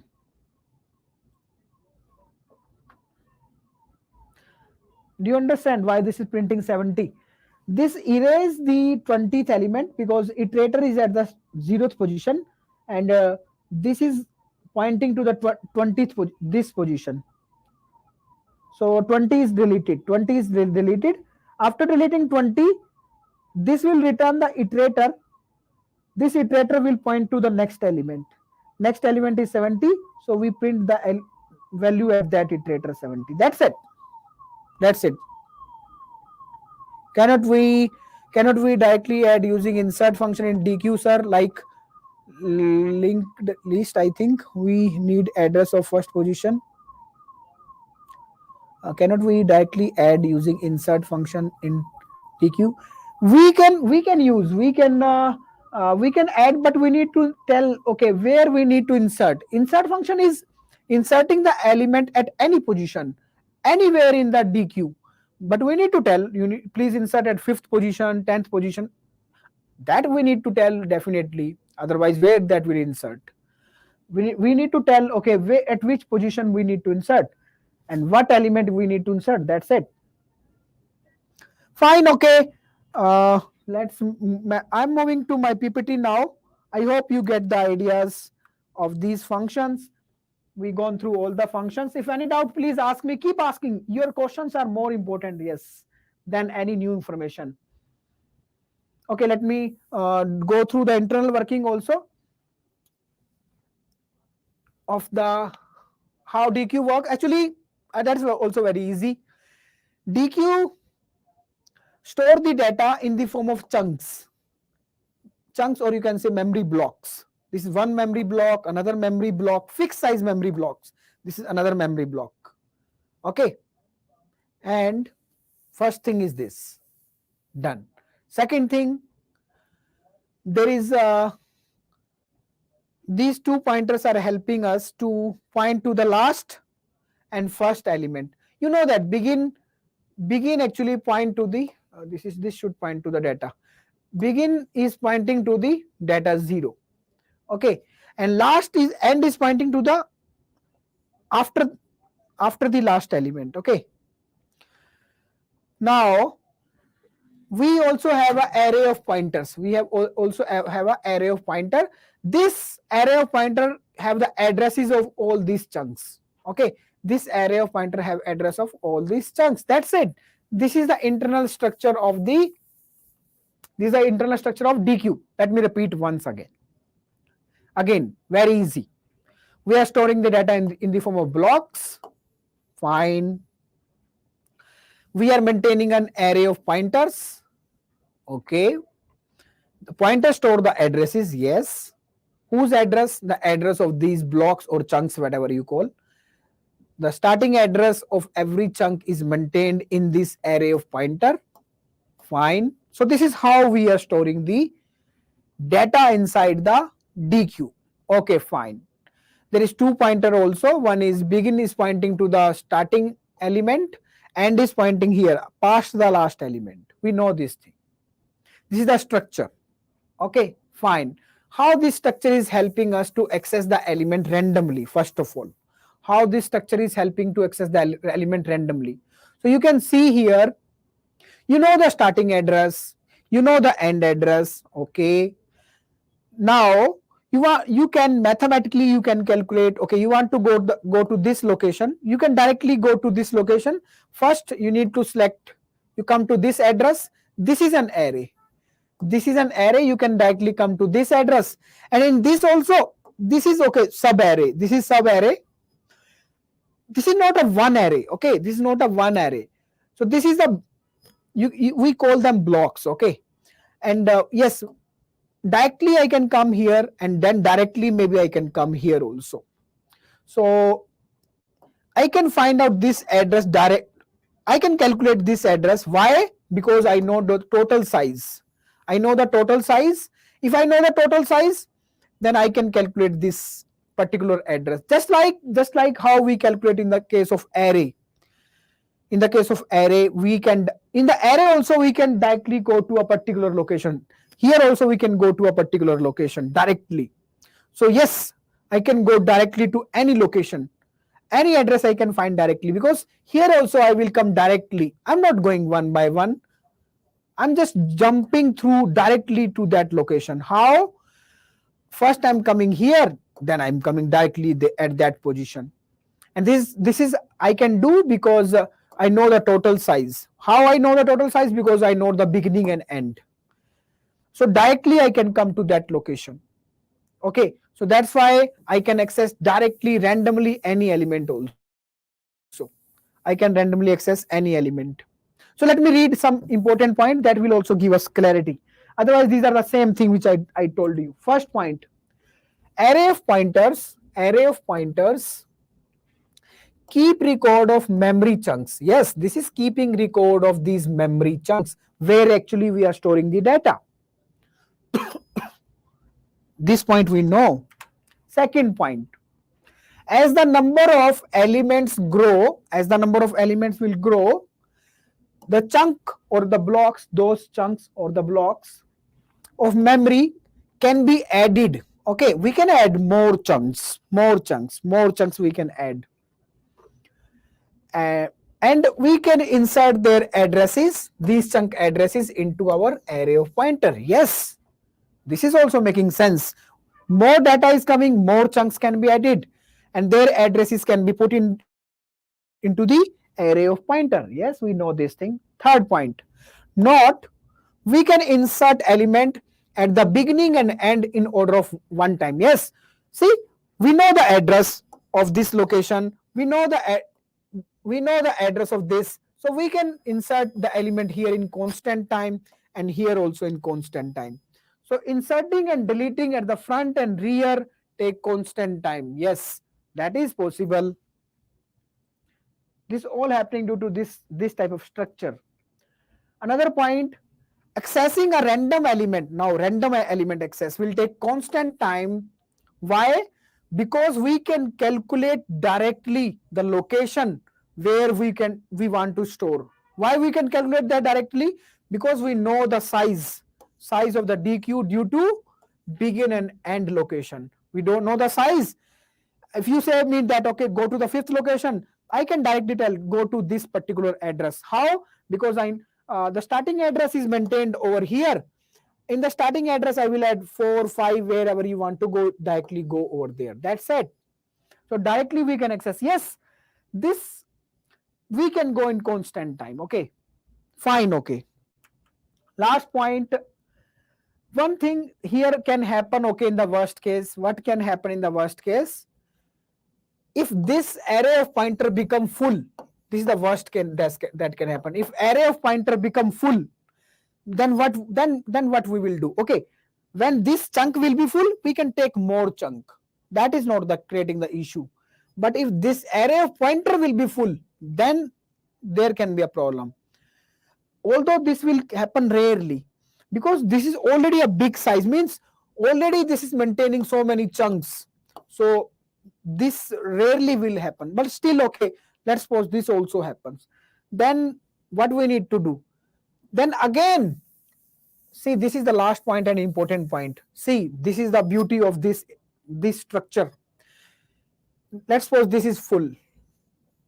If you remember what we do in the case of vector, what we do that if we double the size, if vector is full, what we do? We double the size and copy the elements. Here also what we will do, we will double the size of this array of pointer, and we will copy these elements in the new size, new double size. But one thing you can note, in the vector you are copying all the elements.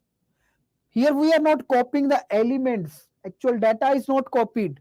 Just some of these addresses will be copied. And these are very small as compared to the total data. So in the case of vectors, in the worst case, the time complexity was n to insert the element. In the worst case, because you are doubling the size and you're copying all the data. But here you're not copying the data, you're copying the pointers. So you can say that worst case, the time complexity depend upon how many pointers are there. But these are still okay, we consider them, these are very small as compared to, these are very, very small as compared to total data. Because this is just the address of big block. So these are very, very small. We consider that okay. So we just say that okay, this is again constant. We said this is again constant, or okay, If you want to be precise, you can say that depend upon how many copy pointers are there, how many pointers are there. Okay, fine, that's it. That's it about the internal working. And this is the homework for you people now. This is the homework. You need to submit it in the comment section. I will give the solution over there only. But first you need to submit it. Check out this problem from the Apple, and you can use the DQ to solve this problem. Okay, this is your homework. If you will try it and share the solution, then I will share the right solution in the comment. Okay, and that's it for today. And if you like this session, please don't forget to give the thumbs up, and don't forget to write in the comment section that help the lecture to reach to the maximum student actually, and that is the fee I'm expecting from you people. So if you're really finding that okay, this session help you, if you learn something from here, so you have to contribute. You have to give thumbs up and write in the comment section. Otherwise, thank you everyone for being with me till the end. And that's it from today. For today, we will meet next week. Now next week we will wind up this series. Okay, we will wind up. Thank you everyone. Bye bye, take care, good night. I'm ending the session.